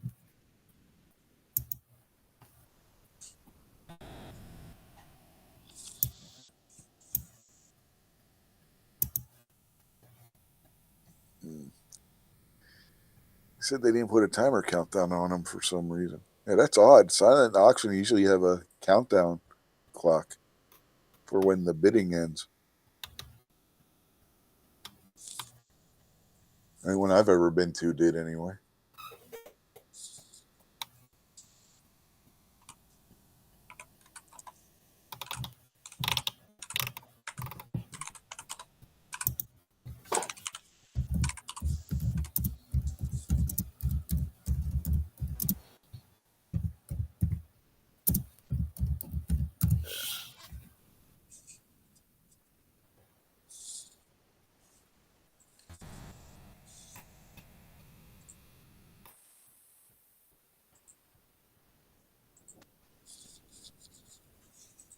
That's our picture.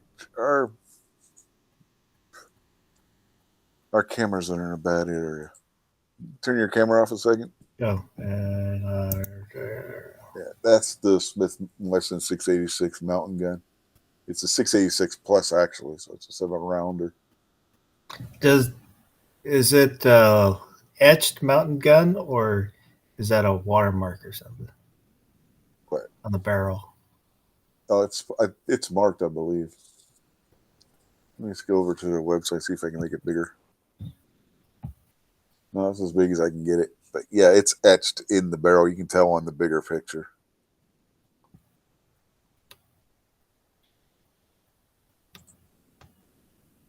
And see, no Hillary hole.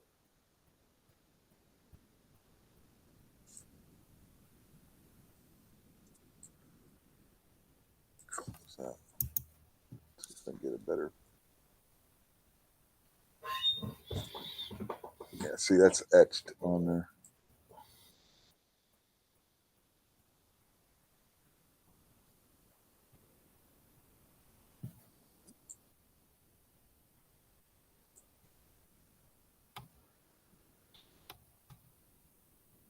That's a nice looking gun. Brass bead front sight, adjustable rear target sight, nice thick grip to get a hold of on that thing. Smooth face trigger. Plus, it doesn't say it here, but this is somewhat tuned by the Performance Center as well.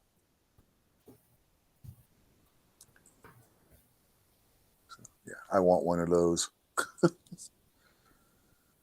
MSRP is $1,200 on it.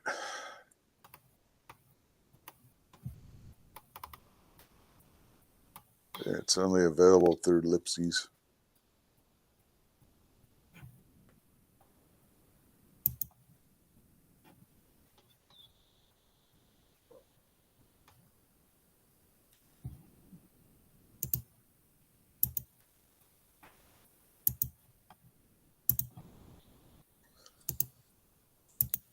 I'm trying to figure out why they put a round butt if they're putting square grips on it.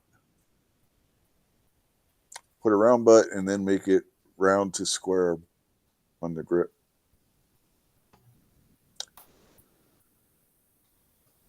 Which you can see there, because if it were a squared butt, it would come all the way down.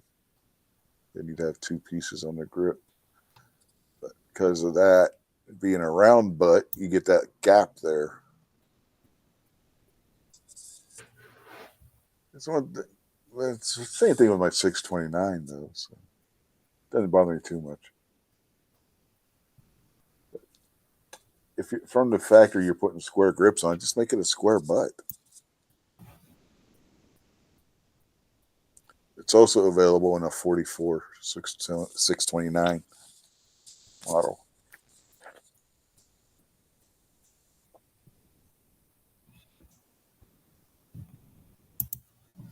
But yeah, just thought I'd show that gun again.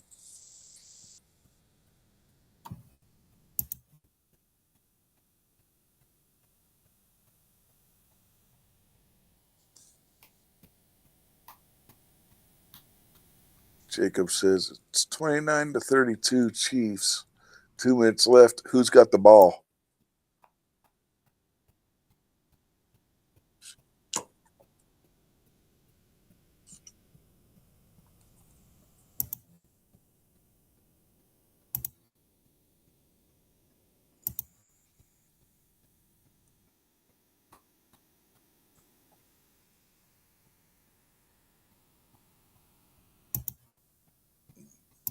Jacob also said they said they would start closing bids at 11, but he got distracted and didn't check again until 11:15, and it was too late. What I'm saying, man, you got to keep up with those. You got to be on the ball.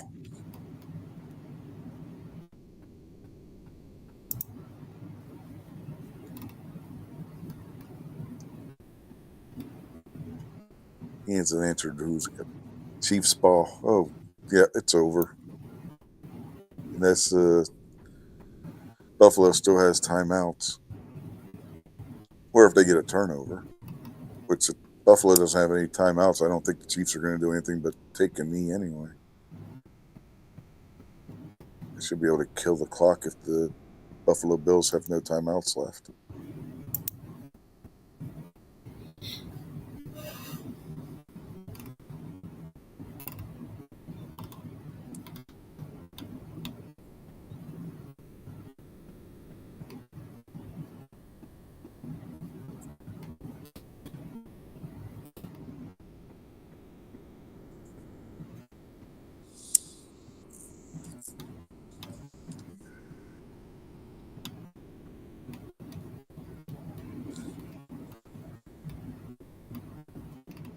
was hoping Gary would have been able to jump on so we could have asked him if he got a chance to check out the new Smith & Wessons. But he didn't show up tonight.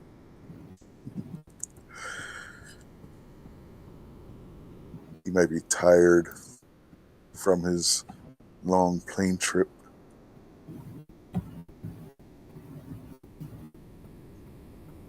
Or he's just watching the Chiefs game. Yeah, we'll go with the latter. He's just watching the Chiefs game. Probably watching the Chiefs game. Yeah. He was mad he wasn't going to get to see last week's. So he's definitely watching the game. Jacob agrees with me. He said, yeah, he's definitely watching the game.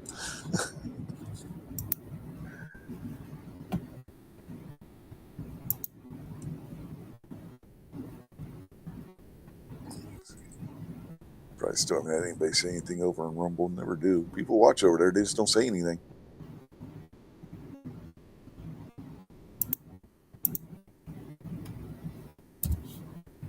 And the way X works, it's a pain in the butt. I forgot to open the X chat. So if you're on X, hi. We didn't forget about you. I just forgot. So I guess we did forget, but not intentionally. Be nice if they could get the X chat integrated like they do the YouTube chat with Rumble Studio.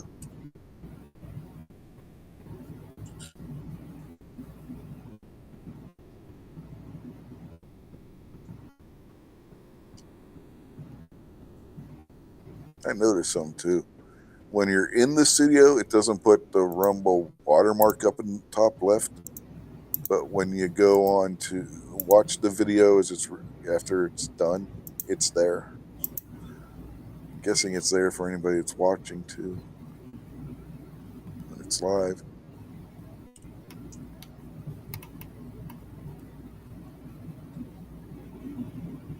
Yeah, that's a possibility too, Jacob.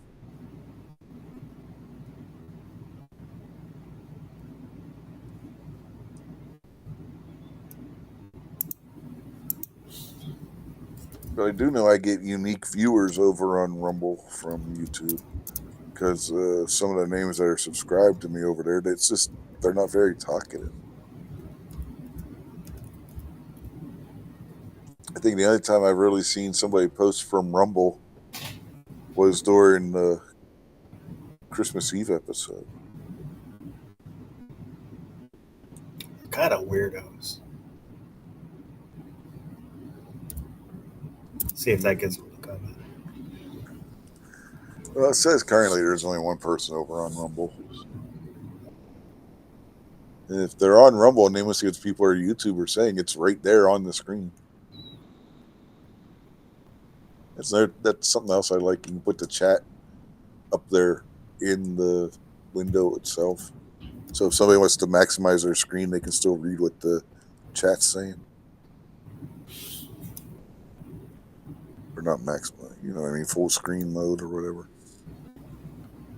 They can still see the chat.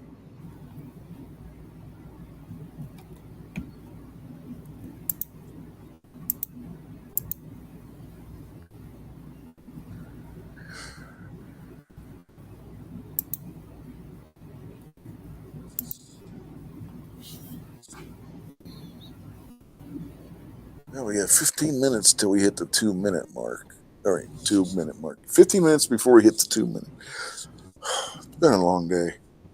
2-hour mark.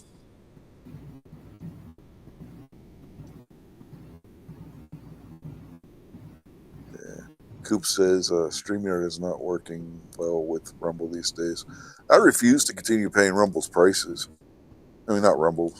StreamYard's prices, man. I was on a monthly plan. I was paying $25 a month. I was content to pay $25 a month. I wasn't paying no $45 a month. Out of their goddamn minds. I was only using the free version. Now I'm using the EV Mux.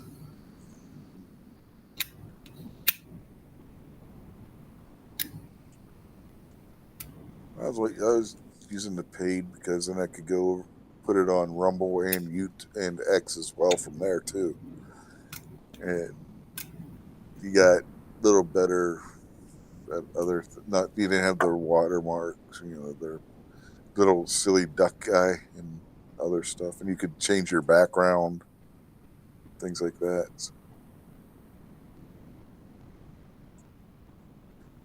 Jacob's asking, what do we have in our sights on for next firearm acquirement? I don't know. He said the finals 29-32 in the Chiefs game. That was probably the best game of the weekend. Everything else was supposed to be a blowout. What am I going to buy next? Honestly, I have no freaking idea. I'm building a SIG. You're building a SIG? Yeah. Which one? P320. I've thought about buying the parts incrementally and putting together my own P320 with the Flux grip on it. When it basically has the brace built in and he has a stationary optics mount and stuff. I shot the Flux Legion at Goals range day and I fell in love with the thing. I want one. So I thought about doing that maybe. Well, I wanted to build an X10, and I ordered a grip. I just got it today, but you cannot get X10 parts. Oh man. So I'm gonna build an X Carrion 40. Yeah.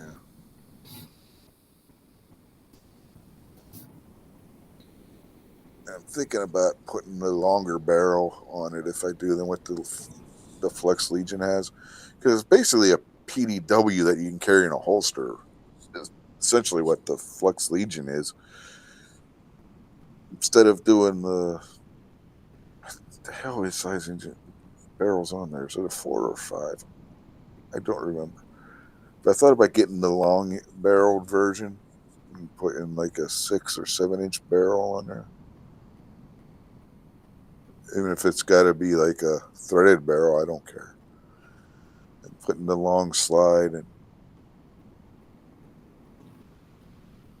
Oh, I just kind of got the itch. I've never put one together, so I decided to put one together. yeah.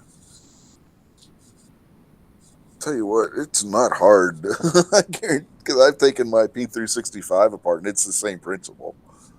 It's not hard to take one apart and put it back together all the way. Well, I ordered an FCU, so it's even Yeah. easier. Well, you have to. The P320, you can buy individual parts to change them in those fire control units. Yeah. I don't know if I'd want to try that. I might.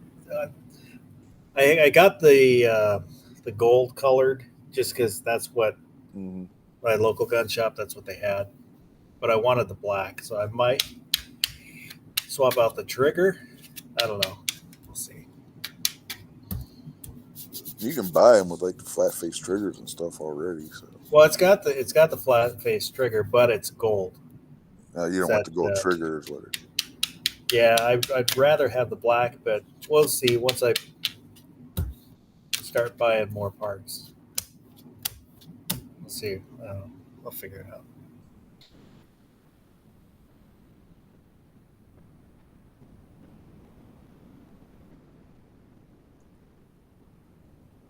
There's Gary.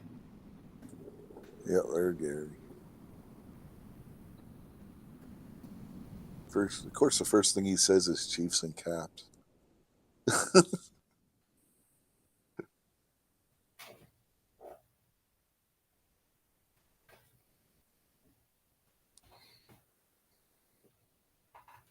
Man, me and Jason Stewart, we were watching the Notre Dame game back on Monday.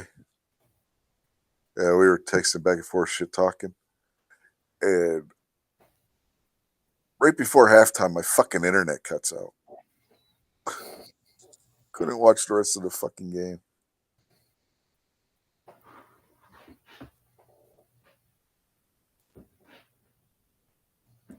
Ohio State won the game anyway, so it wasn't that big a loss, I guess.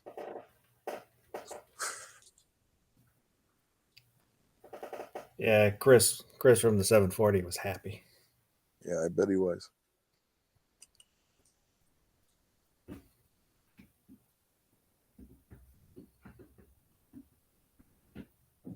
Oh, Ozzy said he got a CZ 75 PO1. Nice. Those are a nice gun. I wanted the P06, but could never find one anymore. The P06 is the PO1, but instead of being in 40, I mean in 9mm, it's in 40 Smith & Wesson. I wanted one of those, but could never find one. They didn't make a whole lot of them. It was like a limited run every year on them, so it's hard to find one. They make a lot more of the P01s. I just have a compact. No, the P01 and the compact are basically the same thing. I think the P0 difference is P01 has a Lighter frame. pick rail. Yeah, and it's got a pick rail on the front, I think, for a light.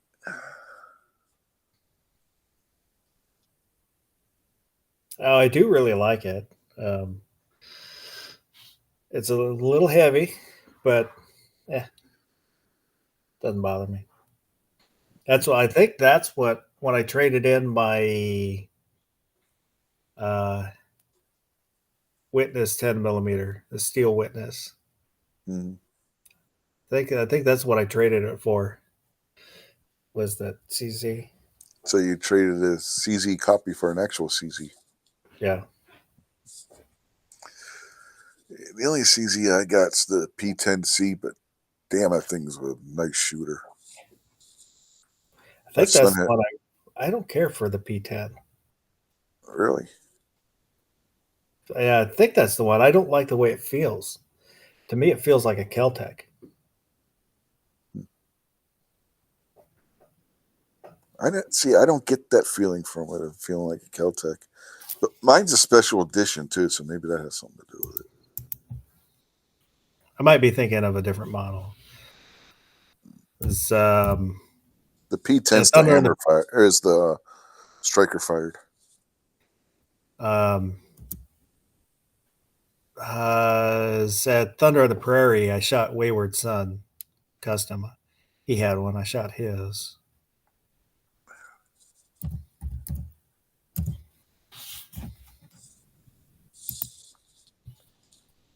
Man. Yeah, that is. That's I didn't care for the feel of that.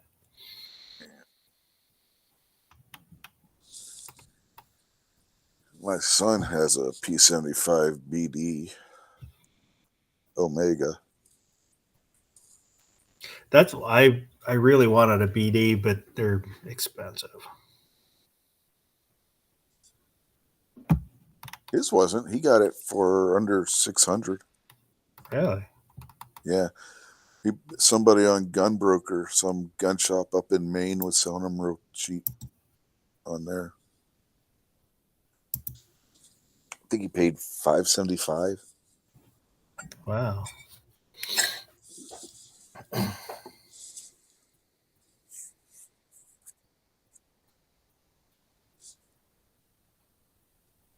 There's Justin coming in. He must have been watching the Chiefs game too, I guess.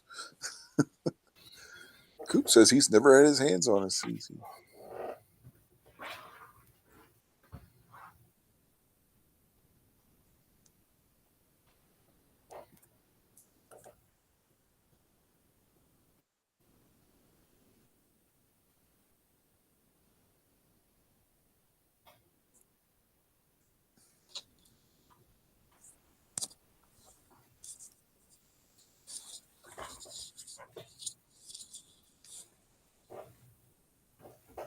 Ozzy started a holster for it already.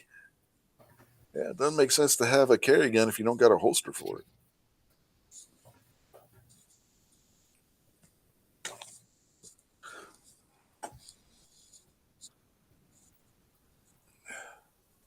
Let's see. Can I make if Moo's out there? I can probably make him jealous anyway. This is what I was carrying today, knife wise. This is the last one I went off a Gizzard. CVV. It'd be nice if they put the CVV thing here instead of hex, or put it over to hex or something. Kind of like the pivots on the folders. Yeah. Man, I like this knife. I was telling Gary last week or into his show or something. I used to have a knife that was almost this exact profile blade. Oh, it had a buffalo horn handle on it with a silver bolster here. I used to carry that knife all the time. So, this one was right up my alley when I wanted it, and Moo wanted it, but I got it. You can't have it, Moo.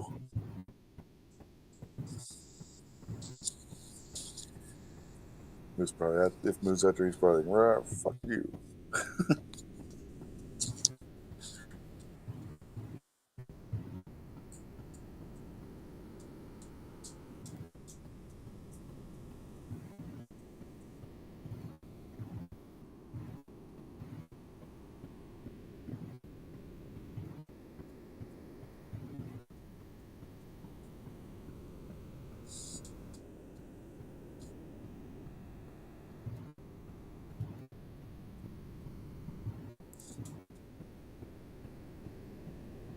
There's the thing, the old one I had didn't have the jimping on the back of the blade like this one does. This one's got some nice jimping on it.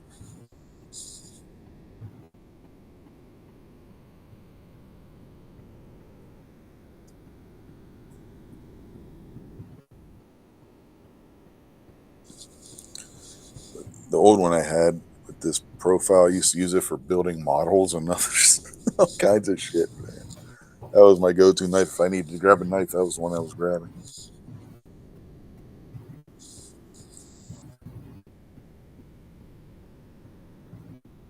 My brother's like, why don't you use a razor blade to do that? Because I don't want to. Get an exacto. He's like, get an exacto knife at least. I'm like, I don't want to. I like the feel of this knife in my hand, and it works for what I want it to do.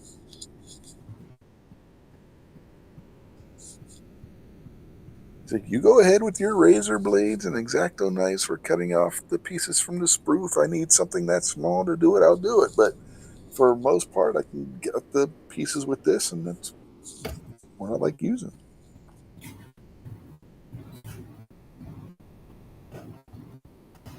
I was like, besides, I've been building models longer than you are, so quit telling me how to do it.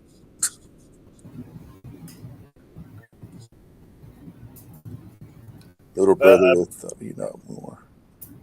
I got to bounce. Okay. So everybody go check out Justin Grimm's channel. Go subscribe to him.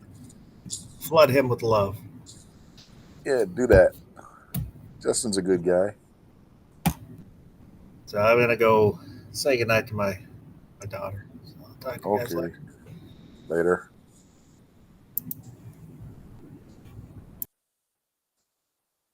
Yeah, it's back to just me again. Yay! I could cut it right now. It's been 2 hours. I probably should. I have no idea what the hell to talk about.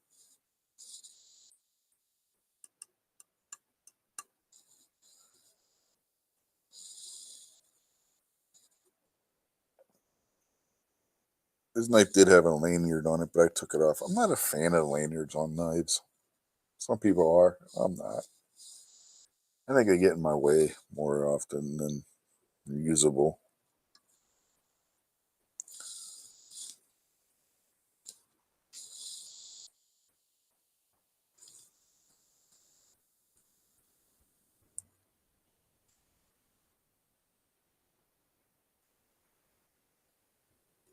Now, if you're using an Asian sword,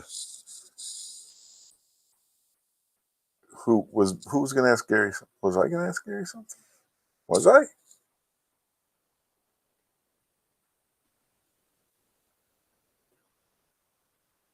I don't remember what. If I was. I don't know what it was now.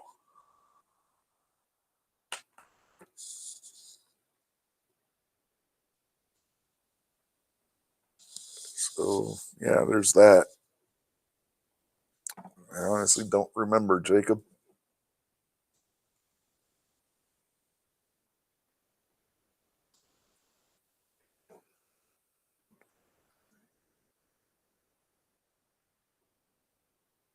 Oh, yeah, if he got the handle when it shot, what he thought of him.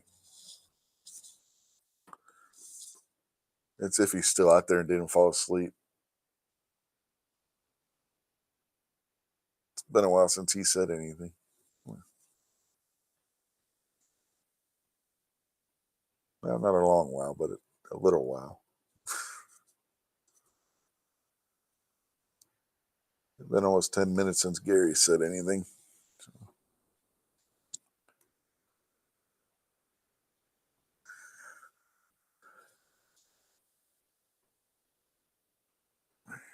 It's been a long day, man. I had to drive a couple hours to go get the table and chairs with a free buffet, I might add. Bring that home, put it back together because we had to basically take the whole thing apart to get it on the back of the truck.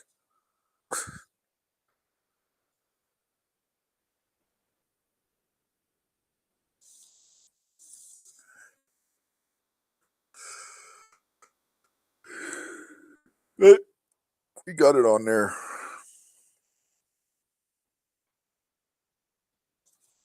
It was too long for the bed, so we had to take it apart. Didn't have to take the legs off, but we had to. Yeah, exactly, Jacob. It feels long later than what it is. I'm looking at the timer. I'm like, it's only been an hour and a half. Yeah. It's 10 o'clock here. It feels like midnight.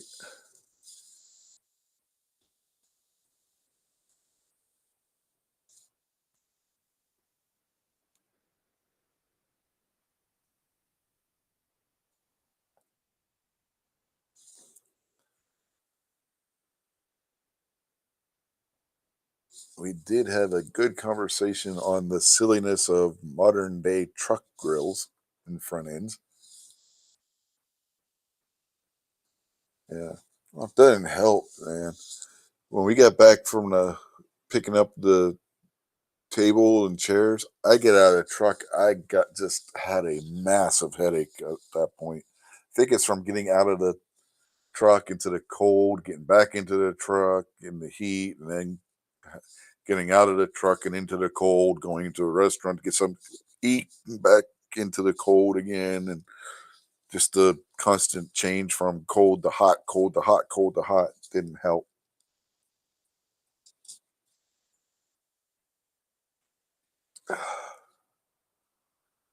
Had started finally started settling about a half hour before it was time to go live.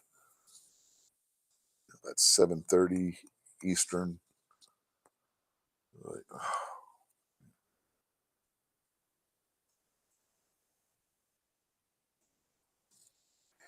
and it was changing elevation. We actually were more up in the mountains when we were picking up the table and stuff. We were about oh just under 4,000 feet at that point in elevation, which on the East Coast is pretty high.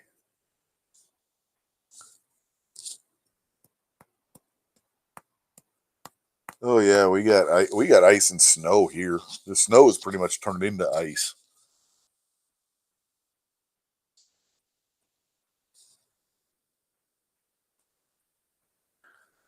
Me and our youngest daughter were arguing with my wife when we got back that she had to pull the truck up farther than where she had it, to where there was a clearer spot. Because where she pulled, if we would have tried carrying the freaking thing in from there, we would have been falling on our ass because there's a big slab of ice right there.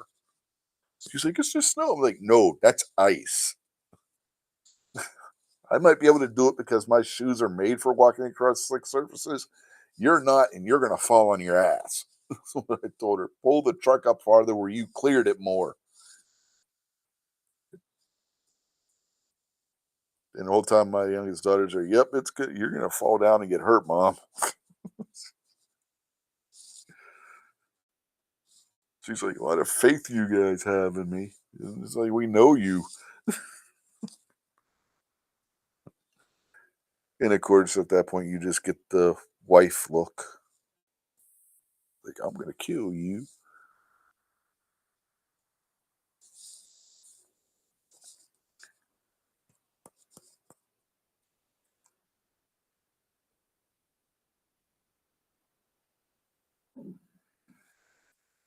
Oh, I've been there before too.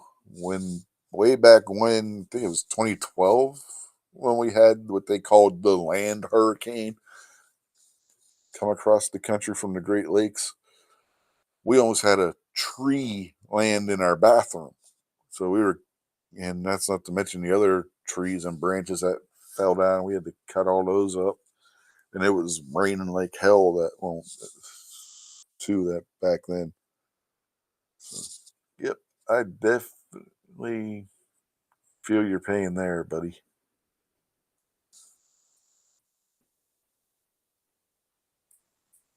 The good news is it was all burnable trees, and we had a wood stove so, to heat the house, so that came in handy, I guess.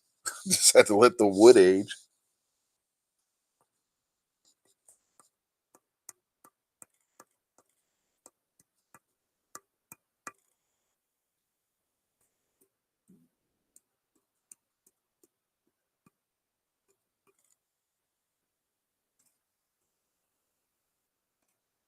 Yeah, if the one tree hadn't caught the other tree, that tree was going to fall right into our bathroom.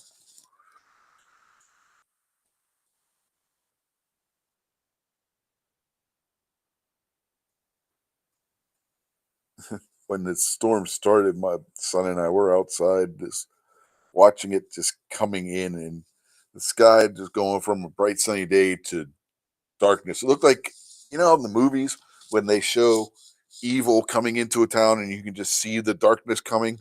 That's what it looked like.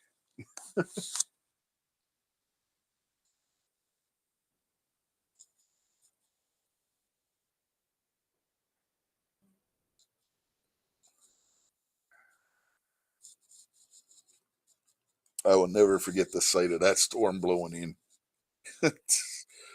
It just looked nasty.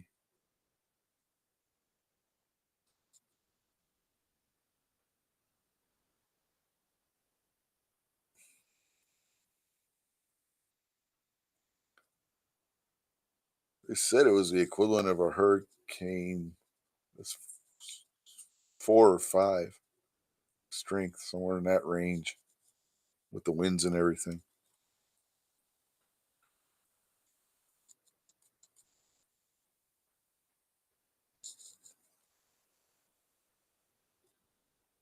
Hopefully, that's the only time in my lifetime I have to deal with that.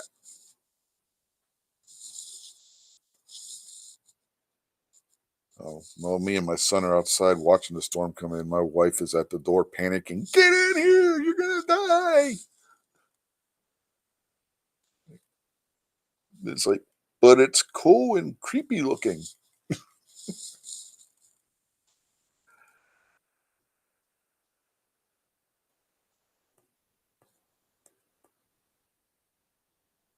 Yeah, we had oak, maple, ash, birch, and what was the other one? Locust, I think. Locust wood. 14 inches.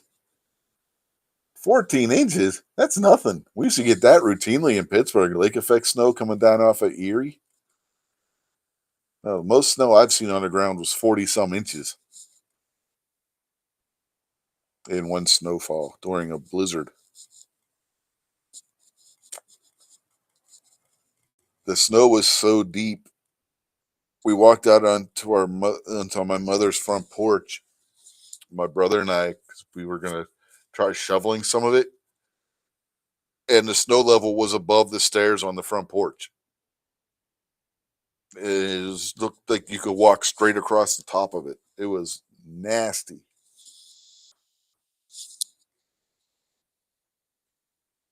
It was fun to shovel that shit too. I kept telling my brother to slow down. He was going to give himself a heart attack. Yours is 3 to 5 inches total snowfall. We've had over 18 inches already, just in January.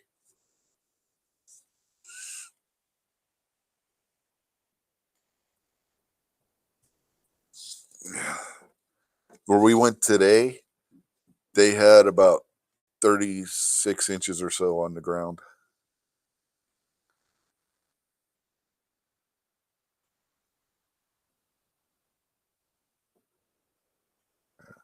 Barbecues out there. Barbecue says sustained winds of 160 miles an hour. Really? Guess up to 200? That's Hurricane 5.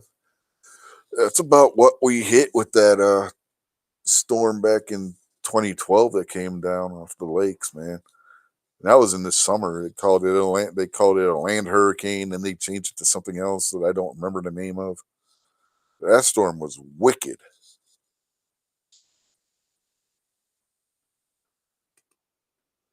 I To this day I am shocked that the walnut tree that was in front of our house that was all by itself managed to keep standing. Thought for sure that tree was a goner.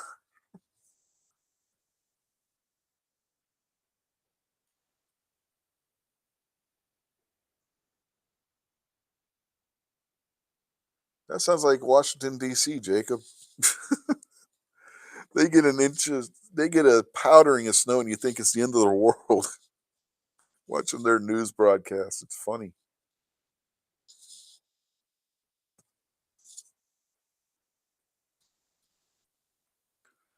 Yeah, routine snowfall in Pittsburgh was like 8 inches or more. There'll be times I've told the story before. I'd be in high school homeroom before school got canceled.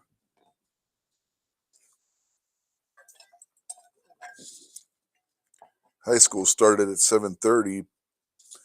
Middle and elementary schools didn't start until 9,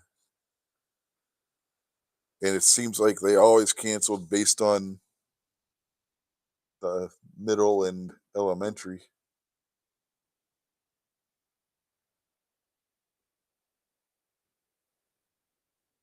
Well, it came down. It didn't come down off of Erie. It came down off of like Lake Superior, I think it was.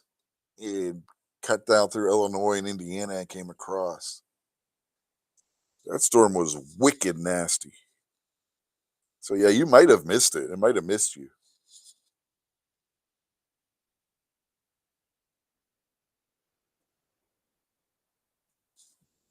We were on the extreme north of it.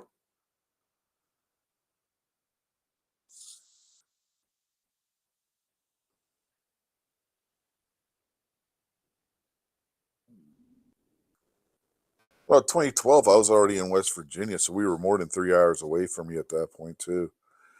You're looking more at 5, 6 hours away from you.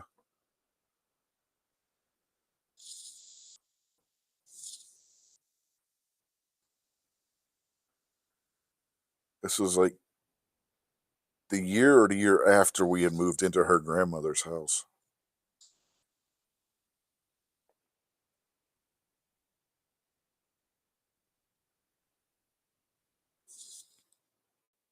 Let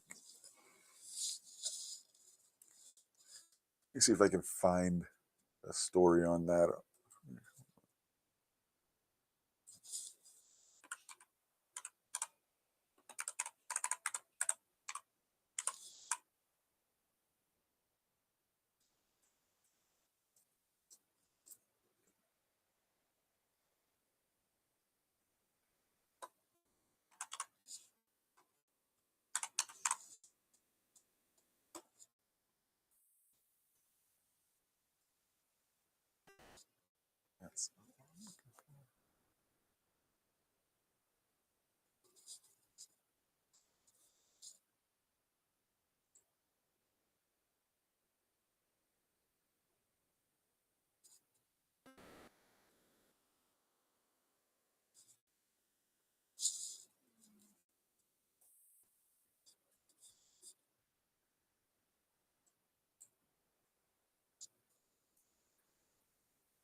Yeah, I'm still here. I didn't leave.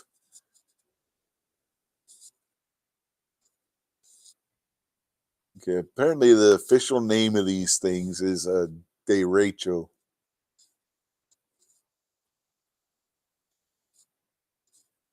A giant windstorm coupled with thunderstorms. Again, they're powered from hot, humid weather.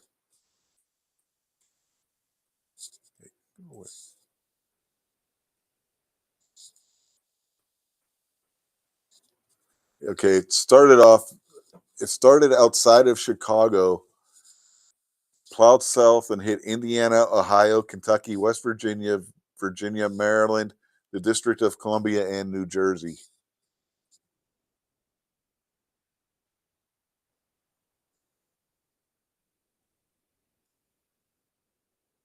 This article doesn't say how high the winds were, but they were nasty. It was the worst storm I've ever been in.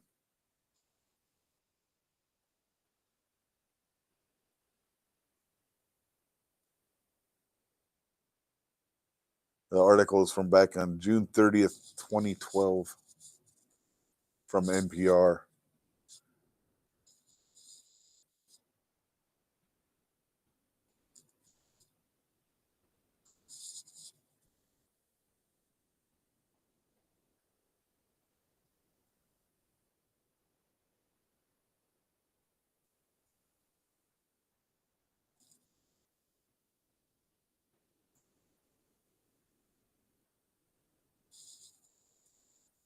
Yeah, typically they have wind gusts of 58 miles per hour or higher. They said when it hit our area, it was between the winds were gusting between that of the speeds between that of a Cat 4 and a Cat 5.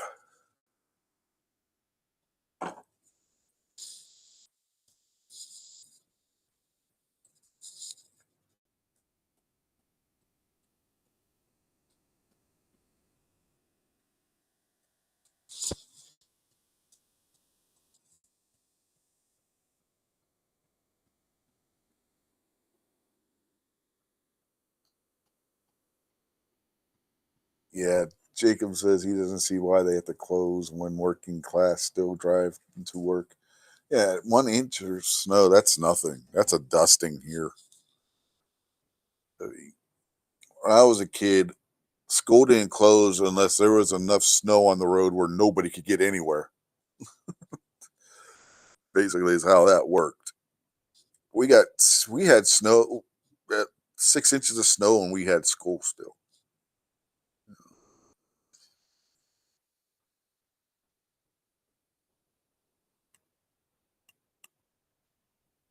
Barbecue probably up there where he's at, probably in the same boat. But then he has a lot of like they have a lot of back roads and stuff up there, so it might have been a little different for them. But we had growing up in Pittsburgh, we had our own plow truck. The city had their own plow trucks, and they would get the roads cleared off pretty quick if there was only like 6 inches. If it was more than that, it took them a while to get the roads cleared.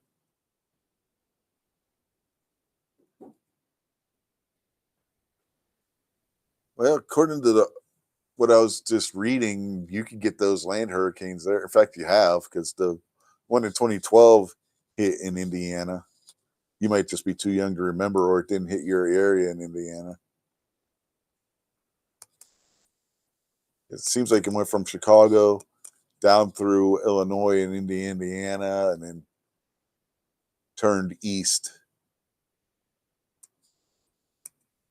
through Ohio, Kentucky, West Virginia, Virginia, Maryland, and District of Columbia and New Jersey. Just a list of places that were hit again.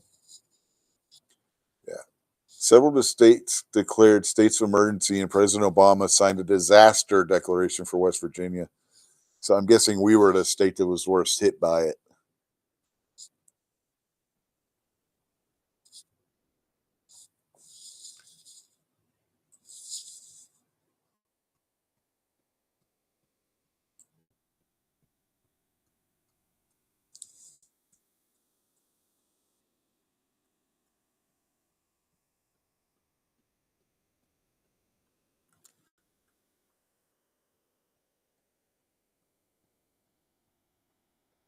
Yeah, so your area may have been hit by that land hurricane thing back in 2012. Like I say, you might be been too young to remember, Jacob. You're still a young guy when that hit, but it was really nasty out.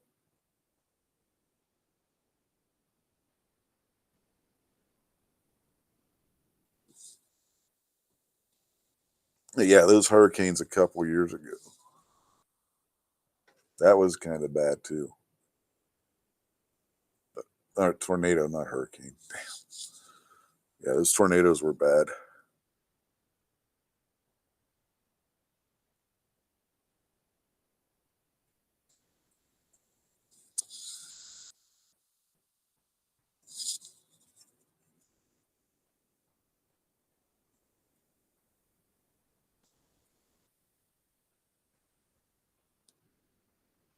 Might not have been as bad.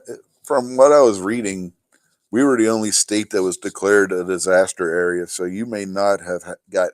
You probably didn't get hit anywhere near as hard as we did too. It's a possibility. You may have gotten like 50-mile-an-hour winds where we were getting much higher wind by the time it got here because they intensify as the air gets more hot and humid.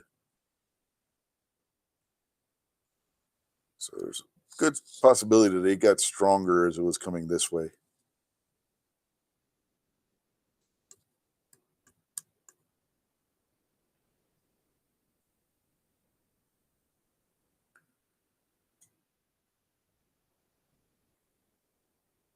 And trust me, depending on how old you are,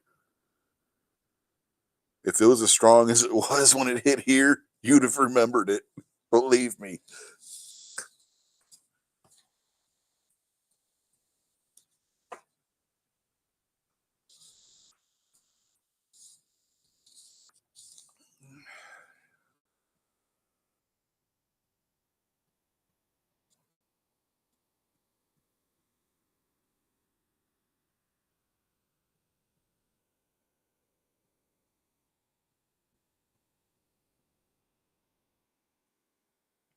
It was the one local channel that we actually do have in this area out of Hagerstown, which used to be an NBC affiliate, but now it's an independent channel. But back then, they were still an NBC affiliate back then, and they're the ones that were saying we were in our area that according to the airports and you know weather stations in the area that we were hitting upwards of 140-mile-an-hour wind gusts at one point, maybe and possibly even higher, which is freaking insane for this area to hit that high a wind. We've had remnants of hurricanes that didn't hit anywhere near that high. We'd get 60, 70-mile-an-hour winds at times. We've had winds get that high. That this thing was insanely high winds when it hit here.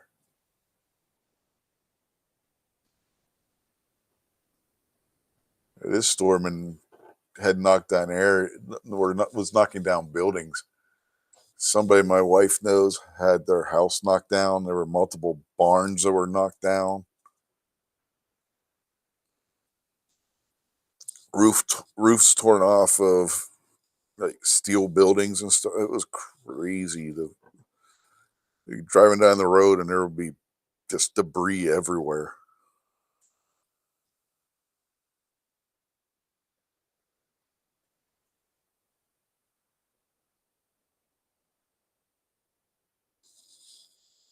And certain roads you couldn't even go down because there were trees blocking the way. One place they had to replace a section of power line because it was just gone. When the power line wasn't laying in the road or anything, it was just gone from one pole to the next. The power line had snapped on both ends, and nobody knows what it. I don't think anybody ever found it. Don't know where the hell it went.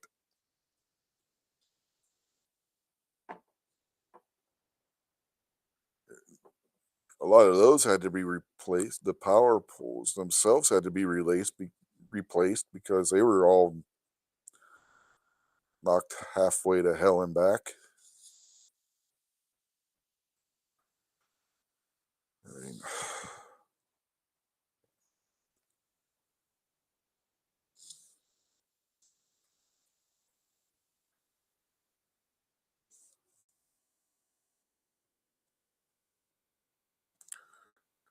the only thing anybody could figure out about that piece of missing power line is that it must have landed in one of the ponds in the area or in one of the rivers and got washed down or something because it was just gone. Nobody, they said nobody ever found it.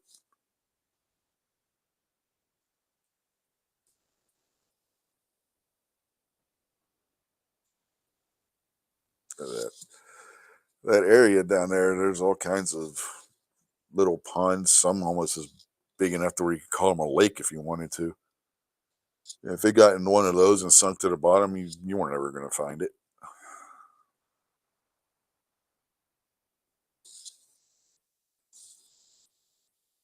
Or if it hit the Potomac River, which would be entirely possible, you weren't going to find it then either. It was going to wash downstream somewhere.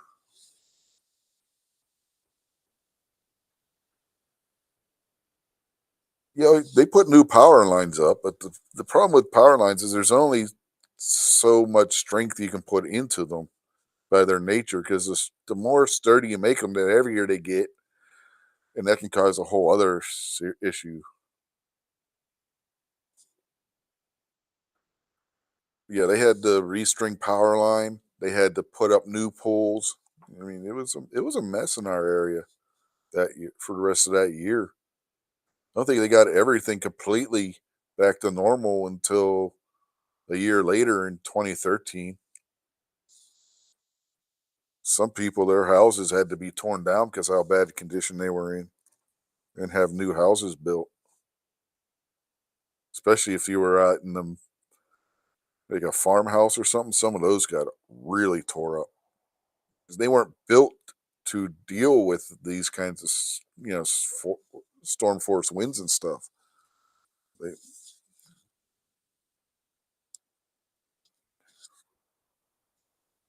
most, like I said, we would get a tropical storm come through after the remnants of a hurricane, and at most we might hit 70 miles an hour, maybe 75.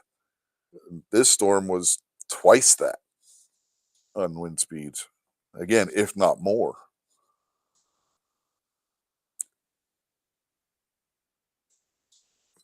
And that kind of damage was all across the state of West Virginia that year.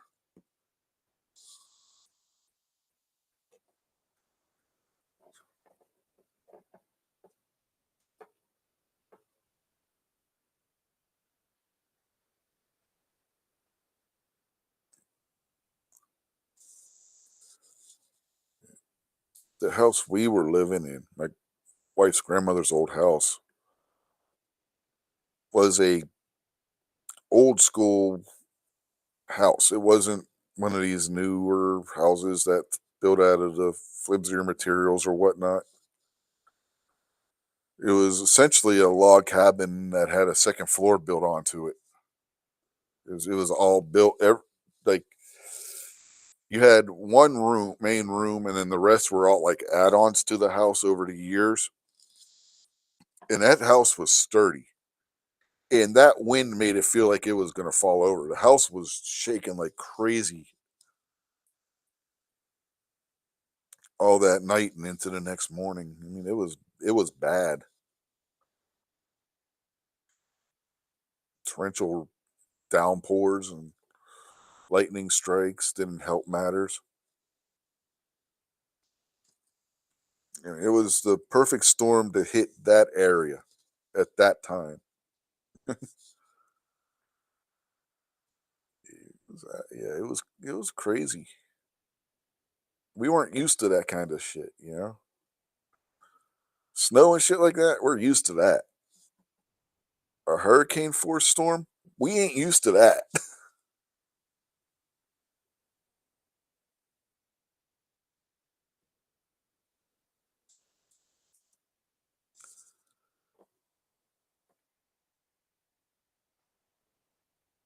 Yeah, that's what I'm talking about. We had the old school wood.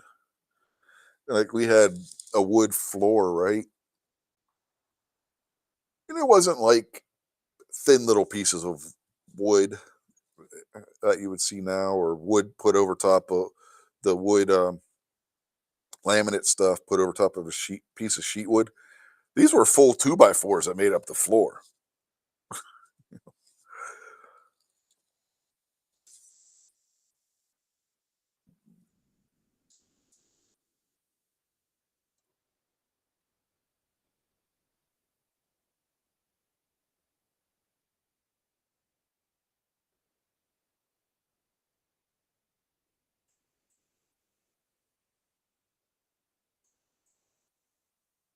We did have a little bit of roof damage after that. It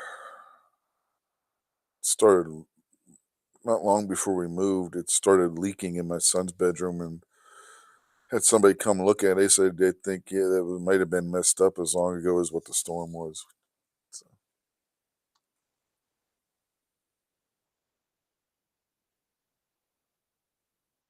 yeah, sounds about right.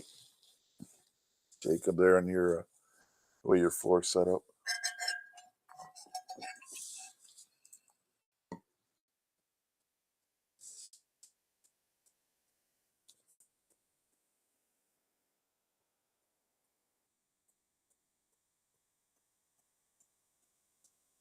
Well, folks, we've been going for about 2.5 hours. I think it's time to call it a night for this week. Thank everybody who jumped in, especially Jacob. He's helped keep the show going with his comments and questions and whatnot. So,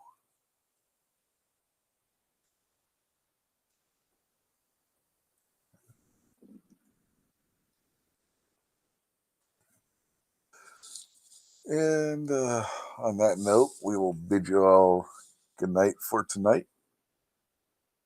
And I think that's it.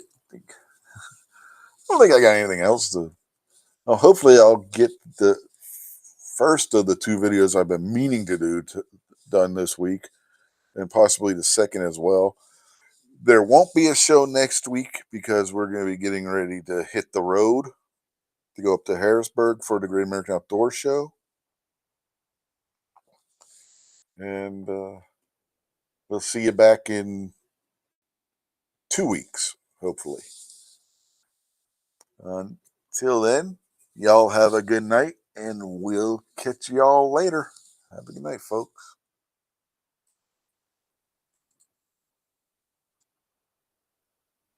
Where'd I put the outro? The outro's not showing up. Oh well, no outro. It's not wanting to show up. Oh, I'm in the wrong spot. That's why. That helps if I'm in the right spot. Here's the outro.